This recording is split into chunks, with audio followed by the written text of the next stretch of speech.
Hi hello welcome to our channel. నేను మీ anchor journalist Jagadish. మనం ఇప్పుడు ఒక అద్భుతమైన గెస్ట్ దగ్గర ఉన్నామండి. ఆయన ఒక యాక్టర్, ఒక మోటివేషనల్ స్పీకర్, ఒక లైఫ్ కోచ్. ఎన్నో అనుభవాల సారాన్ని తనలో దాచుకున్న వ్యక్తి అయినా ఆయనతో మాట్లాడి కొన్ని విషయాలు తెలుసుకునే ప్రయత్నం అయితే చేద్దామండి. ఆయనే మన ప్రదీప్ గారు. నమస్తే సార్. జగదీష్ గారు బాగున్నారా? బాగున్నాను సార్. సార్, ప్రదీప్ గారు అనగానే యాక్చువల్గా ముద్దమందారం ప్రదీప్ గారు, అలాగే ఇప్పుడు అంతేగా ప్రదీప్ గారు, ఈ రెండిట్లో దేన్ని మీరు ఎక్కువగా ఇష్టపడుతున్నారు? ముద్దమందారం నుంచి ఈ రోజు దాకా ప్రేక్షకులు ఆదరిస్తున్న తీరుని ఎక్కువ ఇష్టపడుతున్నాను నేను. ఎందుకంటే ఒక ఆర్టిస్ట్కి, ఒక కళాకారుడిగా, ఒక ఆర్టిస్ట్గా, లేటర్ ఆన్ టెలివిజన్ ప్రొడ్యూసర్గా, డైరెక్టర్గా, యాంకర్గా, ఎడిటర్గా, రైటర్గా ఇంతకాలం పాటు నన్ను ఆదరించి ఇప్పుడు నా స్పీచెస్ అది కూడా చాలా రోజుల నుంచి ఉన్నాయి. ఇప్పుడు సోషల్ మీడియా వల్ల జనానికి అతి దగ్గరగా తీసుకొచ్చారు నా మోటివేషనల్ స్పీచెస్ కానీ, లేకపోతే నేను మాట్లాడే నాలుగు మంచి మాటలు కానీ. కాబట్టి ఏది ఇష్టపడతానంటే నన్ను ఇష్టపడుతున్న ప్రేక్షకులను ఇష్టపడతాను.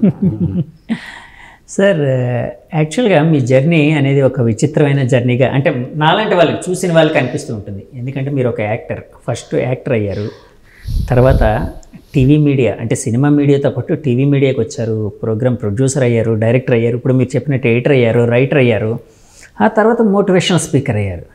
ఏంటి సార్ ఈ ట్రాన్స్ఫర్మేషన్ ఎట్లా జరిగింది? ఏంటి అంటే యాక్చువల్గా సినిమాల్లో ఉండేవాళ్ళు సినిమాల్లోనే ఉండాలని అనుకుంటారు కదా, మీరు మొత్తం అన్నీ కవర్ చేశారు కదా, ఏంటి సార్ దాని విశేషం ఏంటి? అంటే నేను 3 సినిమాలు హీరోగా యాక్ట్ చేశానండి. ముద్దమందారం, 4 స్తంభాల, 2 జడ సీత, 3 మా గురువు గారు జంజాల గారు దగ్గర చేసిన సినిమాలే. ఈ 3 సినిమాల తర్వాత నాకే ఒక రకమైన ఇన్సెక్యూరిటీ ఫీలింగ్ వచ్చింది. అది సినిమా ఇండస్ట్రీ తప్పు కాదు, ఎవరు తప్పు కాదు. అమ్మో, నాకు 22 ఏళ్ళు కూడా పట్టుమని లేవు, ఇటు అటు అయిపోతే ఎట్లా, వదిలేసి చదువుకుందాం అనిపించింది. వెనక్కి వచ్చి సిఏ చదువుకున్నాను. సిఏ అయిపోయిన తర్వాత నా దగ్గర 3 దారులు ఉన్నాయి. తిరిగి సినిమా ఇండస్ట్రీకి వెళ్తాం, లేదా సిఏగా ప్రాక్టీస్ చేయటం, లేకపోతే 3వది కొత్తది ఏదైనా చేయటం. నేను కొత్త మార్గాన్ని ఎంచుకుని టెలివిజన్ అనే ప్రక్రియలో తెలుగులో ఫస్ట్ హీరో నేను. చారిత్రాత్మకంగా కూడా, చరిత్రలో కూడా ఫస్ట్ హీరో, ప్రొడ్యూసర్, డైరెక్టర్ నేను. అంటే first professional actor are film maker in television నేను. అంటే మన తెలుగు దూరదర్శన్లో ఫస్ట్ హీరో సీరియల్ అనే ప్రక్రియ నాతోనే మొదలైంది. నా తర్వాత ఎంతమంది వచ్చినాయి? ఈరోజు 15,000 మంది బతుకుతున్నారు. టోకెన్ నెంబర్ 1 నాది. మంచి బోని. ఎంతోమంది కళాకారులు ఇవాళ ఉన్న ప్రసిద్ధులైన వాళ్ళందరినీ కూడా పరిచయం చేసే అవకాశం వచ్చింది. ఇది కాకుండా నాకు పని నేర్చుకోవడానికి అప్పుడు మీలాంటి ఒక జర్నలిస్ట్ అడిగాడు అన్నమాట. అంత పెద్ద సినిమా ఇండస్ట్రీని వదిలేసి ఒక చిన్న టెలివిజన్ ఇండస్ట్రీకి ఎందుకు వచ్చారు మీరు అని. ఇప్పట్లో పెద్దది, అప్పట్లో చిన్నది. దూరదర్శన్ ఒక్కటే, ఇంటికో టీవీ కూడా ఉండేది కాదు, వీధికో టీవీ ఉండేది ఆ రోజుల్లో. అడిగితే నేను చెప్పాను, ఓ పెద్ద దేశంలో ఒక సైనికుడిగా ఉండే బదులు ఒక చిన్న దేశానికి సైన్యాధ్యక్షుడిగా ఉండాలనుకుంటున్నాను అన్నాను. అంటే ఫస్ట్ నుంచి కూడా నాకంటూ ఒక గుర్తింపు ఉండాలనుకుంటున్నాను. సినిమా ఇండస్ట్రీని వదిలేసా అంటే లేదు. సినిమా ఇండస్ట్రీ, టీవీ ఇండస్ట్రీ 2 వేరు కాదు కదండి. ఈ రోజు అనేంత, ఆ రోజు అనేంత. నేను ముందు వచ్చాను, తర్వాత చిరంజీవి గారు, నాగార్జున గారు, మీలో ఎవరు కోటిస్తాడు, బిగ్ బాస్ అంటూ వాళ్ళు కూడా వచ్చారు. ఇప్పుడు టీవీకి సినిమాకి ఏం పెద్ద తేడా లేదు. సినిమా వాళ్ళందరూ ఓటీటీలో సినిమాలు తీసి టీవీలో ఇస్తున్నారు, టీవీలో ఉన్న వాళ్ళందరూ సినిమాల్లో వేషాలు ఇస్తున్నారు, ఓటీటీలో వేషాలు ఇస్తున్నారు. కాబట్టి ఇది నేను ముందే పసిగట్టి దాదాపు 40 ఏళ్ల క్రితమే 1986లో సీరియల్ ఇండస్ట్రీని మొదలుపెట్టాను. సో దానికి అవసరం నాకు ప్రొడ్యూసర్ని చేసింది, అవసరం నన్ను డైరెక్టర్ని చేసింది, అవసరం నన్ను రైటర్ని చేసింది, అవసరం నన్ను ఎడిటర్ని చేసింది. ఎందుకంటే ఎవరు లేరు కదా. అంటే మీ ఇన్సెక్యూరిటీ అనేది మీ అవసరాన్ని కల్పించిందా అండి? ఎందుకంటే ఆ రోజు 3 దారులు ఉన్నాయి అన్నారు కదండి, కొత్త దారి ఎంచుకున్నాను అన్నారు కదా. అవునండి. సినిమా ఇండస్ట్రీలో ఉండుంటే ఇప్పటికి టాప్ స్టార్ కూడా అయ్యేవారేమో, చెప్పలేము. అంటే ఇప్పుడు కూడా నేను టాప్ స్టార్నే. అదే అండి, అంటే టాప్ హీరో. మీకు ఏమన్నా డౌట్ ఉందో తెలియదు. లేదు sir, top hero. Top hero అన్నారు కదా మీరు. టాప్ హీరో స్టార్డంలో ఉంటానో లేదో తెలుసు, కానీ వ్యక్తిగా నేను టాప్ హీరోనే. అంటే నేను చెప్పేది ఏంటంటే నా మనసుకు నచ్చిన పని చేశాను. ఇక్కడ ఎవరిని కించపరచడం నా ఉద్దేశం కాదు. నా మనసుకు నచ్చిన పనులు చేసుకుంటూ వచ్చాను. తద్వారా ఏంటంటే నాకంటూ ఒక గుర్తింపు నేనే సంపాదించుకున్నాను. అలా టెలివిజన్లో చేయటం, దాని తర్వాత ఈ మోటివేషనల్ స్పీకర్గా, ఇంటర్నేషనల్ సాఫ్ట్ స్కిల్ ట్రైనర్గా దాదాపు 7 డిప్లొమాలు నేను చదివాను ఆఫ్టర్ మై గ్రాడ్యుయేషన్. ఈ ట్రైనింగ్లో, మాట్లాడే పద్ధతుల్లో, వీటిల్లో ఈరోజు పుస్తకాలు రాస్తున్నాం, ఈరోజు అట్లా దీని అంతటి కారణం ఏంటంటే భగవంతుని ఆశీర్వచనం, మా తల్లిదండ్రుల ప్రోత్సాహం, జంజాల గారు లాంటి గురువు పట్టం. సార్ ఇప్పుడు 3 సినిమాలు మీ గురువు గారి దగ్గర పనిచేశారు, అద్భుతమైన సినిమాలు 3ను. ముద్దమందారం, 4 స్తంభాలట, 2 జల్లెసీత, అద్భుతమైన సినిమాలు, సూపర్ డూపర్ హిట్లు. యాక్చువల్గా అప్పుడు మీరు అంటే ఆ రంగాన్ని వదిలేసి చదువుకోవడం కోసం వెళ్ళిపోయినప్పుడు మీ గురువు గారు ఏమన్నారు జంజాల గారు అంటే ఎందుకు ఇక్కడ ఉంటే బాగుంటుంది కదా అలాగని ఏమైనా అడ్వైజ్ చేయడం లేకపోతే ఎందుకు వెళ్ళి చదువుకోండి అని కూడా షేర్ చేశాను జగదీష్ గారు. ఆయనకి ఇష్టం లేదు నేను వెనక్కి రావటం, నువ్వు అక్కడే ఉండాలి. అప్పటికే బాలచంద్ర గారు, భారతీరాజ గారు ఎంక్వైరీస్ వచ్చినాయి, భానుమతి రామకృష్ణ గారు ఏదో సినిమా తీస్తాను ప్రదీప్ని పెట్టి అని కూడా అనుకున్నారు. అప్పట్లో తమిళ ఇండస్ట్రీ ఇప్పుడు తెలుగు ఇండస్ట్రీ ఉన్నట్టు కొత్త వాళ్ళందరికీ ఉండేది. ఆయన చెప్పింది ఏంటంటే నువ్వు వెళ్ళటం కరెక్ట్ కాదు, ఇక్కడే ఉండే అవకాశాలు ప్రయత్నిస్తే నేను ఇచ్చేవి ఎలాగో ఇస్తాను, నీకు మంచి భవిష్యత్తు ఉందని ఓ తండ్రిలా చెప్పారు ఆయన. కానీ నాకెందుకో భయం వేసింది, ఇన్సెక్యూరిటీ వచ్చింది నాకు. అంటే అంత పెద్ద ఒక లెజెండరీ పర్సన్, ఒక గొప్ప వ్యక్తి మీ వెనక ఉన్నా కూడా భయం ఎందుకు వేసింది సార్? ఎందుకనంటే నాకు బతక నేర్చిన తెలివితేటలు లేవు అప్పట్లో. అంటే ఇప్పుడు అలాంటి తెలివితేటలు ఉన్నాయని కాదు, ఇప్పుడు కొంచెం బెటర్, కాస్త మంచేదో చెడేదో తెలుసుకోగలుగుతున్నా. అందుకే నేను ఎప్పుడు చెప్పే మాట ఇండస్ట్రీ తప్పు కాదు, నా తొందరపాటు నిర్ణయం అయ్యుండొచ్చు, లేదా నా మంచి నిర్ణయం అయ్యుండొచ్చు. మనిషిగా ఈరోజు ఇంత ఎదిగానంటే నేను బయటకు వచ్చి మీరు ఇందాక అన్నారే ఇన్సెక్యూరిటీ అని, అవసరం మిమ్మల్ని ప్రతి పని చేసేలా నేర్పించింది. మన ప్రతిభని కూడా బయటకి తీస్తుంది, ప్రతిభని అవసరం అవకాశాన్ని కల్పిస్తుంది. అవసరం లేదనుకోండి నేను ఇంతే నా కంఫర్ట్ జోన్లో కూర్చున్నా అంటే ఉండేవాడేమో మంచి యాక్టర్గా 10 మందిలో ఒకటి కింద. కానీ ఈరోజు ప్రదీప్ అంటే ఒక ప్రత్యేకత, అది ప్రత్యేకత. బాపు గారి ప్రేక్షకులు బాపు గారికి ఉంటారు, విశ్వనాథ్ గారి ప్రేక్షకులు విశ్వనాథ్ గారికి ఉంటారు, దాసరి గారి ప్రేక్షకులు దాసరి గారు ఉంటారు, రాజమౌళి గారి ప్రేక్షకులు రాజమౌళి గారికి ఉంటారు, రాఘవేంద్రరావు గారి ప్రేక్షకులు రాఘవేంద్రరావు గారికి ఉంటారు. అలా ఈ డైరెక్టర్కైనా ఆయన ప్రేక్షకులు. అలా నాకంటూ ఒక స్థిరమైన ఒక ప్రేక్షకులు నన్ను అభిమానించే వాళ్ళని తీసుకోగలిగాను. అది నేను చేసుకున్న పూర్వజన్మ సుకృతం అని నేను అనుకుంటాను. సార్ ఇప్పుడు మోటివేషనల్ స్పీకర్గా టర్న్ అయిన వాళ్ళు అంటే మోటివేషనల్ స్పీకింగ్ అంటే నాకు తెలిసినంత వరకు మన సొసైటీలో ఎలా ఉండాలి, ఏంటి, ఎలా ఎదగాలి, ఇలాంటివన్నీ ఉంటాయి కదా. అంటే లౌక్యాన్ని నేర్పుతాయి అవి. అవతల వాళ్ళకి చెడు చేయకుండా అంటే మన టైం వేస్ట్ చేసుకోకుండా మన టైంని ఎట్లా యూటిలైజ్ చేసుకోవాలి, లౌక్యాన్ని లైక్యంగా నేర్పుతాయి, లైకింగ్గా నేర్పుతాయి. సో అంత లౌక్యం అనేది అప్పట్లో మీకు లేదన్నారు, తర్వాత ఇప్పుడు ఒక మోటివేషనల్ స్పీకర్గా అబ్బిందా సార్? అవ్వడం కాదు, ఇప్పుడు మంచేదో చెడేదో తెలిసింది. ఇప్పటికీ నేను చాలా స్వచ్ఛంగా ఉంటాను, నేను ప్యూరిటీ. అందుకే నేను నా జీవితాన్ని రాసుకున్నాను, I'm a middle class guy with rich values అని. నేను మధ్యతరగతి వాడిని కానీ ఉన్నతమైన విలువలతోటి జీవితాన్ని గడిపాను నేను. కాబట్టి లౌక్యం ఉందో లేదో తెలియదు కానీ లౌకిక ప్రపంచంలో ఎలా బతకాలో మాత్రం తెలుసుకున్నాను. అదే మెయిన్ కదండి, అదే మెయిన్. లౌక్యం అనేది కేవలం తెచ్చిపెట్టుకున్న ఒక కళ, కానీ లౌకిక ప్రపంచంలో ఎలా వ్యవహారం సరళి చేయాలన్నది అది అబ్బింది. వ్యాపారస్తుడిగా ఎత్తు చూశాను, కింద పడ్డాను, మీద పడ్డాను, బట్ ఏదైనా తిరిగి లేచాను. ఈ రోజున ఆనందంగా ఉన్నాను. సార్ నేను చాలాసార్లు చదువుతూ ఉంటాను, అంటే ఒక ఐడియా జీవితాన్ని మార్చేస్తుంది ఇట్లా అని. అట్లాంటి ఐడియా లేకపోతే అట్లాంటి సంఘటన ఏదైనా మీ జీవితంలో ఉందా సార్? మీ జీవితాన్ని మార్చేసే విధంగా? ప్రతిసారి కింద పడ్డప్పుడల్లా ఐడియా జీవితాన్ని మార్చేస్తుంది. కింద పడ్డానికి ఐడియాయే, లేవడానికి ఐడియా. కాబట్టి ఐడియాలకి కొదవలేదు మనకి. బట్ ఎన్నో ఇన్సిడెంట్లు జరిగాయండి. ఎందుకంటే ఒక తొలితరం వ్యాపారస్తుడిని మా ఇంట్లో, అందులో కొత్త వ్యాపారం మొదలెట్టాను, టీవీ సీరియల్స్ ఇవన్నీ. ఎవరికి తెలియదు అంత ముందర. నేనే నలుగురికి ఈరోజు కూడా ఎవరైనా ఇండస్ట్రీలో పెద్దవాడు అంటే రఘుపతి వెంకయ్య నాయుడు, ఎవరంటే ప్రదీప్ పేపర్ చూస్తారు. ఇవాళకి కూడా ఏదైనా మంచి చెడు చెప్పాలంటే చాలామంది నా కోసం సలహాల కోసం వస్తూ ఉంటారు, చూస్తూ ఉంటారు. మనమే తొలితరం అయినప్పుడు, మనమే ఒక ప్రయత్నం చేస్తున్నప్పుడు పట్టం లేవటం సహజం. ముందుకెళ్ళి రిస్క్ తీసుకుంటే కదా ధోని 6 కొట్టేది. అప్పుడప్పుడు 6 కొడతారు, అప్పుడప్పుడు స్టంప్ అవుట్ అవుతారు. నా లైఫ్ కూడా అలాగే. కానీ నేను ఏది కోల్పోలేదు అంటే ఎప్పుడైనా నా మీద నాకున్న విశ్వాసాన్ని నేను కోల్పోలేదు. ఓకే, అంటే స్టంప్ అవుట్ అయినా ప్రతిసారి మళ్ళీ రియలైజ్ అవుతారా సార్? నెక్స్ట్ ఇన్నింగ్స్ ఉంది కదండి, అంటే కదా ఆ నిర్ణయాన్ని పునఃసమీక్ష చేసుకోవడం అనేది ఉంటుందా సార్? చెప్తారు కదా, నువ్వు 100 సార్లు తప్పు చేయి కానీ 100 తప్పులు చేయి. ఒకే తప్పును 100 సార్లు చేయ. కొత్తగా చేస్తే ఏమవుతుందంటే దాని ద్వారా నేర్చుకుంటాం. ఫెయిల్యూర్ని మీరు అండర్టేకర్గా తీసుకుని నాకేంది ఎందుకు ఇలా అయింది, ప్రపంచం అంతా బాగానే ఉంది అని కుంగి కృషించి బాధపడి మందు తాగేసి డిప్రెషన్లోకి వెళ్ళే జాతి ఒకటి. ఫెయిల్యూర్ని గురువు కింద తీసుకుంటే, ఓ దీనివల్ల నేర్చుకున్నాం కదా, నెక్స్ట్ టైం ఇది జాగ్రత్త పడదాం, ఇంకో దాని నుంచి దెబ్బ తగలచ్చు, పర్వాలేదు. నేను రెండో కోవకు చెందినవాడిని. సార్ తర్వాత మీరు చదువుకోవడానికి వచ్చేసిన తర్వాత మళ్ళీ మీ గురువు గారు జంధ్యాల గారిని కలవడం ఏమైనా జరిగిందా సార్? జరిగేదా? జంధ్యాల గారు పోయే రోజు దాకా ఆయన కలుస్తూనే ఉన్నాను. జంధ్యాల గారికి నేను కొడుకు లాంటి వాడిని.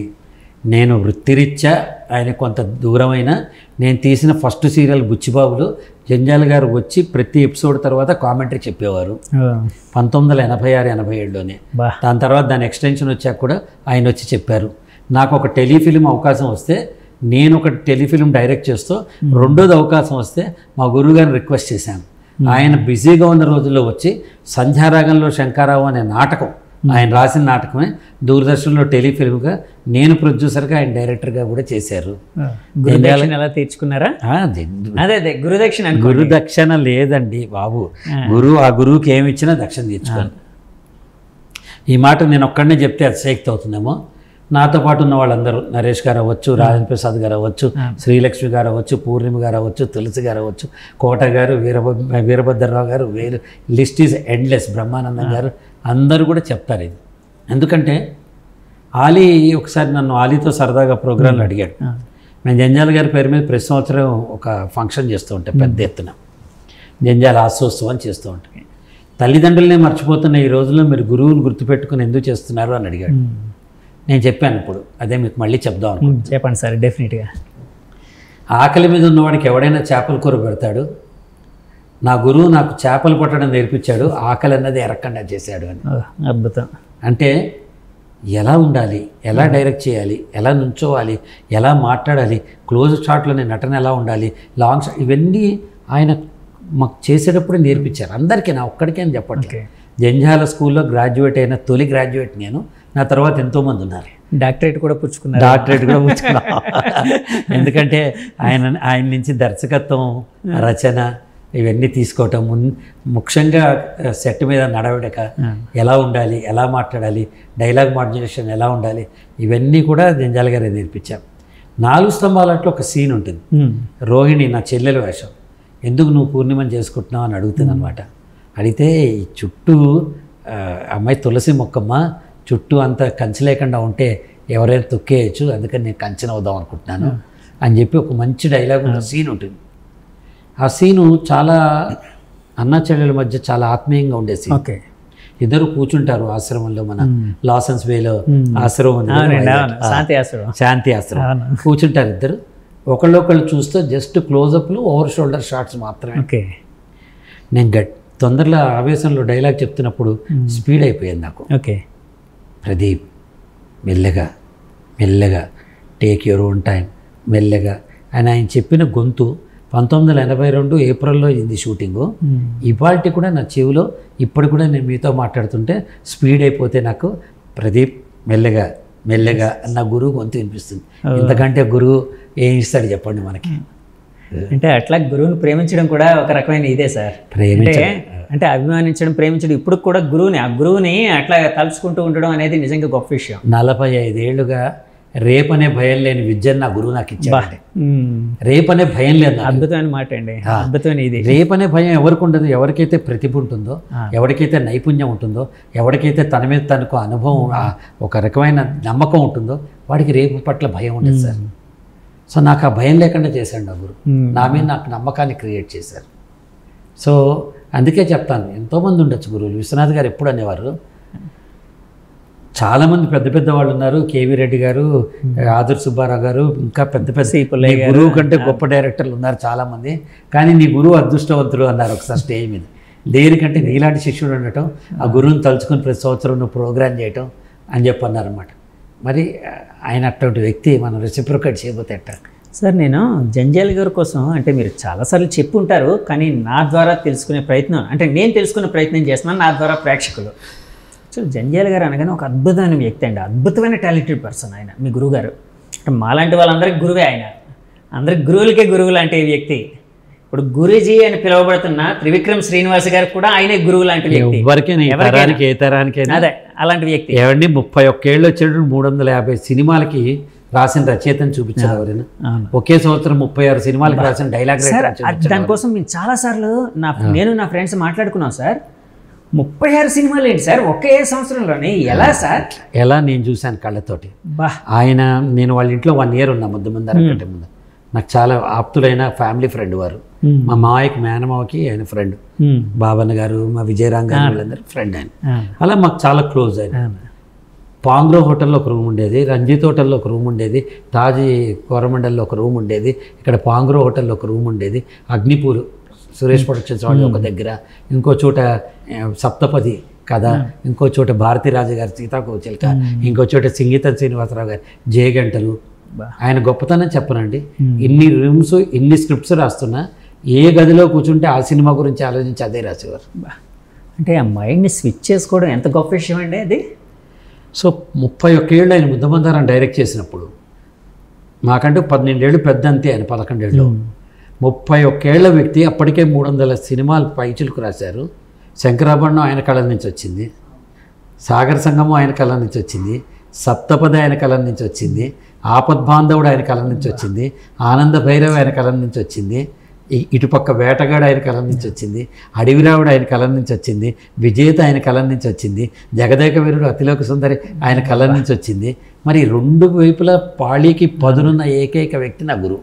నిజంగా అండి. ఎందుకంటే 36 సినిమాలు అంటే 36 సినిమాలు అంటే 4 రోజులకో సినిమా, వారానికో సినిమా అన్నట్టు. 56 వారాలు సార్. అంటే 8 రోజులకో సినిమా. నిజానికి ఆయన అట్టగే రాసేవారు కూడా. చాలా ఫాస్ట్గా రాసేవారు, చాలా ఫాస్ట్గా రాసేవారు. తల ఉంచితే ఆ సీను, ఆ ఎపిసోడు అయ్యేదాకా తల ఎత్తేవారు కాదు. 360 రోజులు అంటే 10 రోజులకో సినిమా. అంటే 10 రోజులకో సినిమా రాయడం అంటే ఏంటి సార్ అది? నిజంగా సార్.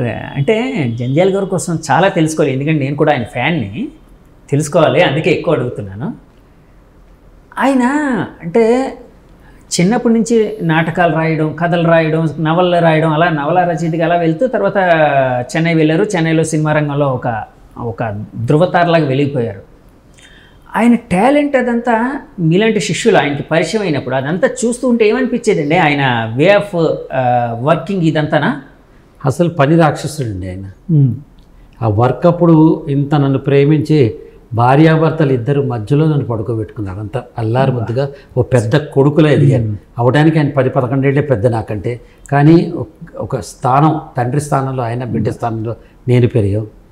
సెట్ మీదకి వచ్చేటప్పటికి ఇవేమి ఉండేవి కదా, పని తప్ప ఏది ఉండేది కాదు. ఒకసారి ఈ ముద్దమందారం షూటింగ్ అప్పుడు భోజనం చేసేసాం. అయిపోయాక కోటపాడు విలేజ్లో చిన్న గుడిసె సెట్టు, పూర్ణిమ నేను ఇలా పడుకోవాలి, ఆకాశం కేసి దీనంగా చూస్తూ మనం భోజనం చేసి 3 రోజులైంది దుర్గా అని ఏదో చెప్పాలి. మనమేమో అన్నం తిని పడుకున్నాం అక్కడ పిల్లలము. ఈ డైలాగ్కి నవ్వు వచ్చేస్తున్నాం. అంటే భోజనం చేయక తిన్నాం, ఇప్పుడే తిని ఈ డైలాగ్ చెప్తున్నాం. చిన్నపాటి నవ్వు వచ్చింది. ఆయన ఏంటి నవ్వుతున్నావు, లక్షల రూపాయలు నీ మొహం మీద పెట్టుబడి పెడుతుంటే నువ్వు ఆషామేషకు వచ్చావా? ఇదే నాకు 19 years అండి. ఎప్పుడు నవ్వుకోవడానికి వచ్చారా మీ ఇద్దరు? గట్టిగా అన్నారు. ఆ కళ్ళల్లో సర్రమని నీళ్లు తిరిగినాయి. ఎప్పుడు ప్రేమించే ఒక వ్యక్తి ఇలా అనేటప్పటికీ రెడీ యాక్షన్ అన్నారు. దుర్గా మనం ఫోన్ చేసి 3 రోజులైంది దుర్గా, కట్ ఓకే ఇందుకే అరిచాను. అటువంటి అంటే ఆర్టిస్టుల దగ్గర నుంచి ఎలా తీసుకోవాలో తెలిసి ఆయనకి తెలిసినంత ఇదిగా ఆయన అలా ఉండేవారు. పని మీద పని మాత్రమే పని, ఆయనకి ఇంకే పని లేదు. అదే అండి. ఆయన లాంటి వ్యక్తి ఇంకా కొంతకాలం ఉంటే బాగుండేదని చాలా చిన్న వయసులోనే వెళ్ళిపోయారు కదా సార్. ఆయన శంకరాచార్య కూడా చిన్న వయసులో వెళ్ళాడు కదా, వివేకానందుడు, మహానుభావులందరూ గురువులంతా చిన్న వయసులో వెళ్ళిపోతారు. నా గురువు కూడా అట్టగా వెళ్ళిపోయాడు.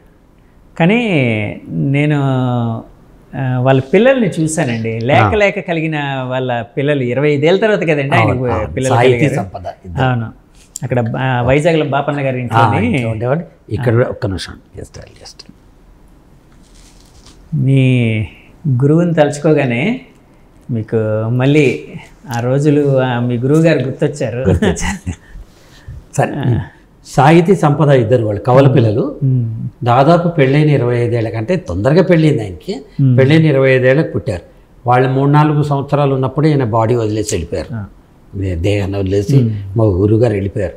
బట్ వాళ్ళిద్దరూ ఇప్పుడు బాగా చదువుకున్నారు, సెటిల్ అయ్యారు, పెళ్ళిళ్ళు అయిపోయినాయి.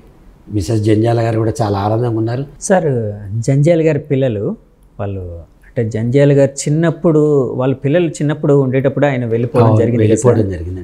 సాహితీ సంపద, ఒకళ్ళు ఆర్కిటెక్ట్, ఇంకోళ్ళు MBA చదువుకున్నారు. ఇద్దరికి పెళ్ళిళ్ళు అయిపోయినాయి, వెల్ సెటిల్డ్ వాళ్ళిద్దరు కూడా. నేను వాళ్ళ ఫ్యామిలీతో చాలా టచ్లోనే ఉంటాను. ఆల్మోస్ట్ ప్రతి వారం మాట్లాడుతూనే ఉంటాను వాళ్ళతో, జంధ్యాల గారి వైఫ్ తోటి వాళ్ళతోటి.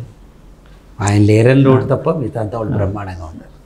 సార్ ఇప్పుడు మీరు చేసిన సినిమాల్లో కామెడీ అనేది ఎక్కువ, అంటే ఎమోషనల్ డ్రామా ఉండేది, అట్ ద సేమ్ టైం ఒక అద్భుతమైన మంచి హెల్తీ కామెడీ అంతనా, సెటైరికల్ కామెడీ ఉన్నా కూడా హెల్తీగా ఉండేది అంతనా. జంధ్యాల గారి రైటింగ్ అనగానే కామెడీ అనే దానికి అంటే సంసారపక్షంగా ఉండే, నిజం చెప్పాలంటే ఈ మాట వాడచ్చా వాడకూడదు నాకు తెలియదు కానీ సంసారపక్షమైన కామెడీ. అవునండి. అంటే అందరూ చూసేటట్టు ఉండేది, ఒక అద్భుతమైన కామెడీ ఉండేది. కానీ ఇప్పుడు కామెడీ అనేది రకరకాల పొంతలు, అంటే అది ఎవరిని తప్పుపట్టలేము, నేను ఎవరిని తప్పుపట్టట్లేదండి, అంటే మీ ఉద్దేశం ఏంటని తెలియదు కానీ నేను ఎవరిని తప్పుపట్టట్లేదు. కానీ ఆ కామెడీని ఈ కామెడీని చూసినప్పుడు మీకేమనిపిస్తుంటుంది ఒకవేళ బేరేజ్ వేయాల్సి వస్తాయి? అంటే దేశకాలమాన పరిస్థితుల ప్రకారం కథనం, కథ, సన్నివేశాలు, హాస్యం కూడా మారిపోయినాయండి. ఇప్పుడు వెన్నెల కిషోర్ ఒక IT కామెడీ చేస్తే ప్రేక్షకుడు టచ్లో ఉంటున్నాడు. కానీ మీరు గమనిస్తే ఆ రోజున్న కామెడీ క్యారెక్టర్లే, సూర్యకాంతం గారు కానీ, బ్రహ్మానందం గారు కానీ, జంధ్యాల గారి బాబు చిట్టి కానీ, సుత్తిరా బాబు కానీ, ఇవన్నీ కూడా ఈ తరం కూడా మీమ్స్ కింద ప్రేక్షకులు మన ఈ నెటిజన్లు అందరికీ చాలా పాపులర్గా అవుతున్నాయి. సో కామెడీ అంతకుముందు రేలంగి గారే బెస్ట్ అన్నారు, తర్వాత రాజబాబు గారు బెస్ట్ అన్నారు, తర్వాత బ్రహ్మానందం గారు బెస్ట్ అన్నారు, ఇప్పుడు అల్లరి నరేష్ బెస్ట్ అన్నారు. అదా నా ఉద్దేశంలో ఈ దేశకాలమాన పరిస్థితి ప్రకారం మారుతోంది. ఇది మంచి, అది చెడు అని లేదు.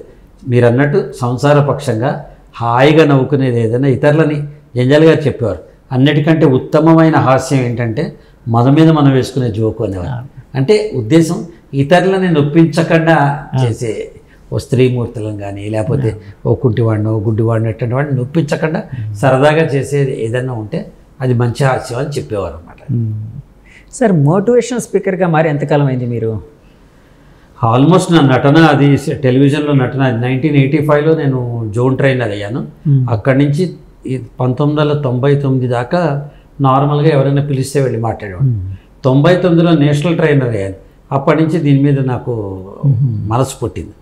అంటే మనిషికో వ్యసనం ఉంటుంది కదండి, అది మంచిదో చెడదో. వాళ్ళు గుడికి వెళ్తారు, మంచి వ్యసనం. వాడు నడుస్తారు, మంచి వ్యసనం. వారు మందు కొడతారు, వాడి దృష్టిలో మంచి వ్యసనం. ఎవరిని తప్పు పట్టట్లేదు. సో అలా నాకు ఈ మాట్లాడడం అనేది, మంచి మాట చెప్పడం అనేది ఫస్ట్ నుంచి ఫ్లేయర్ ఉండేది. ఓకే. 1974 సంవత్సరం నేను 8th క్లాస్లో ఉన్నప్పుడు స్టేజ్ ఎక్కి మా BV స్కూల్ హైదరాబాద్లో మా గురుగారు నేర్పించారు, DS శర్మ గారని. ఆయన నేర్పిస్తే అప్పుడు మొదలెట్టిన మాట్లాడటం ఇప్పుడు 50 ఏళ్ళైనా మాట్లాడుతూనే ఉన్నాను. సో మోటివేషనల్ స్పీకర్ అనే పేరు, ఇంటర్నేషనల్ సాఫ్ట్ స్కిల్స్ స్పీకర్ అనే పేరు, ట్రైనర్ అనే పేరు, కోచ్, మెంటారు, గైడు, ఈ ఫెసిలిటేటర్లు, ఈ పేర్లు మారిన మంచి మాటలు చెప్పడం మాత్రం నేను అలవాటుగా చేసుకున్నాను. సో అది ఫస్ట్ నుంచి ఉంది నాకు. నేను కాలేజీ రోజుల్లోనే 100 ప్రైజులు తీసుకున్నాను, యాజ్ ఏ డిబేట్స్ మాట్లాడుతూ తీసుకున్నాను అనమాట. సో నటన ఎలా ఒక పార్శ్యమో, భాషణం కూడా ఒక పార్శ్యం. అంటే నటనని ఈ మోటివేషనల్ స్పీకింగ్ కావచ్చు, లేకపోతే లైఫ్ కోచ్ కావచ్చు, ఎనీథింగ్, అంటే పదం పేరు ఏదైనా మాట్లాడే మంచి మాట చెప్పే ఇది. సో ఈ రెండింటిని ఎలా బేరేజ్ వేసేవారు సార్? ఎలాగా ఎట్లా ముందుకు తీసుకుని వెళ్ళేవారు? అంటే నా దృష్టిలో అండి ఒక హాబీ కింద తీసుకునేవాడిని చాలా రోజులు. అంటే ఒకప్పుడు నటించడం, ఈ కళలు, ఇది ప్రొఫెషన్. స్పీకింగ్, ట్రైనింగ్, ఇది ప్యాషన్. ప్రస్తుతం అది ప్రొఫెషన్, ఇది ప్యాషన్లా తయారైంది. అంత డిమాండ్ వచ్చింది ఈ రోజున. 2 తెలుగు రాష్ట్రాల్లో నేనే గొప్ప అని నేను ఎప్పుడు చెప్పుకోను. గొప్ప స్పీకర్లైన 10 మందిలో నేను ఒకడిని మాత్రమే చెప్పుకుంటాను. సార్ యాక్చువల్గా సినిమా మీడియా, టీవీ మీడియా అనేది స్క్రీన్ మీద కనిపించే ఆ ఫ్లేవర్ కావచ్చు, ఆ క్రేజ్ కావచ్చు డిఫరెంట్గా ఉంటుంది. సో దాన్ని వదులుకొని అంటే ఇటువైపు రావడం, అంటే ఇది సక్సెస్ అయ్యారు ఓకే, కాబట్టి ఇప్పుడు బాగుంది. అంటే ఒకవేళ అంటే అనుకున్న రీచ్ రాలేదు అని అనుకోండి, అంటే దాన్ని వదులుకొని వచ్చిన అంటే దీనికి వచ్చినట్టు అవుతుంది కదా, అట్లాగా ఎందుకు? అంటే జగదీష్ గారు క్లారిటీ ఇస్తాను, వదులుకుని రాలేదు నేను. కాకపోతే ప్రస్తుతం ఇది ఎక్కువ ఆదరణ పొందుతున్నది. అంటే తగ్గించుకున్నారు కదా మీరు. 2 ప్రోడక్ట్లు ఉన్నాయి, వంకాయలు, బీరకాయలు ఉన్నాయి. వంకాయలు ఎక్కువ కొంటున్నారు అనుకోండి, బీరకాయలు కిలో పెడతారు, వంకాయలు 5 కిలోలు పెడతారు కదా. అంటే నన్ను ఎక్కువ ప్రేక్షకులు, ప్రజలు ఇది కోరుకుంటున్నారు. ఎందుకో కూడా చెప్తాను నేను. ఒక రీలు గద్ద గురించి నేను మాట్లాడిన ఒక రీలు 1,60,00,000 మంది చూశారు, 16 మిలియన్ పీపుల్. అందులో మరి హీరో గారి ఫైట్ లేదు, హీరోయిన్ గారి డ్యాన్స్ లేదు, జబర్దస్త్ జోక్ లేదు, బిగ్ బాస్ ఇంక్విజిటివ్నెస్ లేదు. మరి ఎందుకు చూశారు అంటే మంచి మాట చెప్తే వినేందుకు సిద్ధంగా ఉన్నారు. చెప్పాల్సిన పద్ధతిలో, వాళ్ళకి ఇష్టమైన పద్ధతిలో, నాకు నచ్చింది వాళ్ళు మెచ్చేదిగా చెప్పడమే నేను చేస్తున్న పని. కాబట్టి నేనే కాదు, ఇంకా చాలామంది కూడా ఉన్నారు, నేను ఒక్కడినే చెప్పట్లేదు. నేను ఇది జనానికి కావాలి, ప్రేరణ కావాల్సిందే ఈ రోజున. ఎందుకు, ఎక్కడి నుంచి వస్తుంది ప్రేరణ? స్కిల్ డెవలప్మెంట్ అని ప్రభుత్వాలు చేస్తున్నవన్నీ కూడా ఎలక్ట్రీషియన్ని, లేకపోతే ప్లంబర్ని, కార్పెంటర్ని, బ్యూటీ పార్లర్ టెక్నీషియన్ని ఎలా తయారు చేయాలని ఆలోచిస్తున్నారు తప్ప ఒక వ్యక్తిని మంచి వ్యక్తిగా ఎలా తయారు చేయాలి, ఒక స్టూడెంట్ని బెస్ట్ స్టూడెంట్గా ఎలా తయారు చేయాలి అని ఎవరు తక్కువ మంది చూస్తున్నారు. సో ఈ పరిస్థితుల్లో 3 నెలల్లో స్కూళ్ళలో మొత్తం సిలబస్ చెప్పి 9 నెలల పాటు ఎంసెట్ ఎంట్రన్స్ విద్యని నేర్పిస్తున్న తరుణాల్లో ఒక మంచి మాట చెప్పేవాళ్ళు ఎవరైనా వాళ్ళని ప్రేక్షకులు ఆదరిస్తున్నారు. అక్కడ నాకే స్టార్డమ్ ఉంది. నేనే ఇక్కడ సూపర్ స్టారు, మెగాస్టారు, ప్రతి స్టార్లు పెద్దవాళ్ళందరితో ఎవరిని కంపేర్ చేయట్లా. స్పీకింగ్లో అక్కడ జనం ఆకర్షిస్తున్నారు.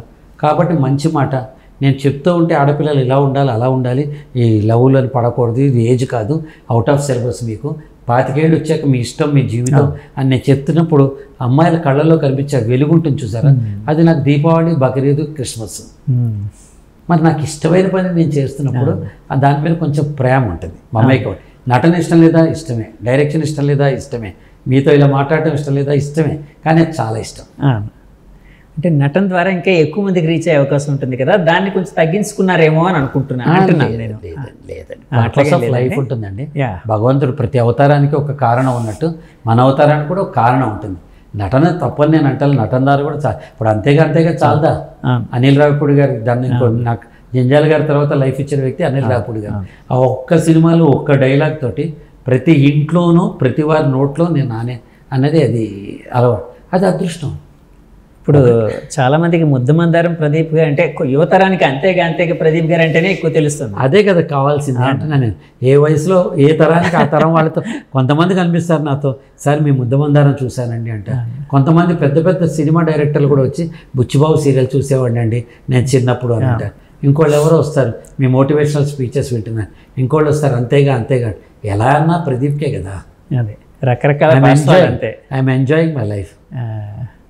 సార్ ఇప్పుడు మీరు సినిమా హీరోగా చేశారు, తర్వాత టీవీ మీడియాకి వచ్చారు, రకరకాల అంటే డైరెక్షన్ దగ్గర నుంచి, యాక్టింగ్ దగ్గర నుంచి ఎవ్రీథింగ్ అన్నీ చేశారు. ఒక మెగాస్టార్గా టీవీ మీడియాలో ఫస్ట్ స్టార్ మీరు. ఫస్ట్ స్టార్ చాలు, ఈ బిరుదులు వద్దు నాకు. కాదండి, అంటే మొట్టమొదటి హీరో అన్న ఉద్దేశం, మొట్టమొదటి హీరో.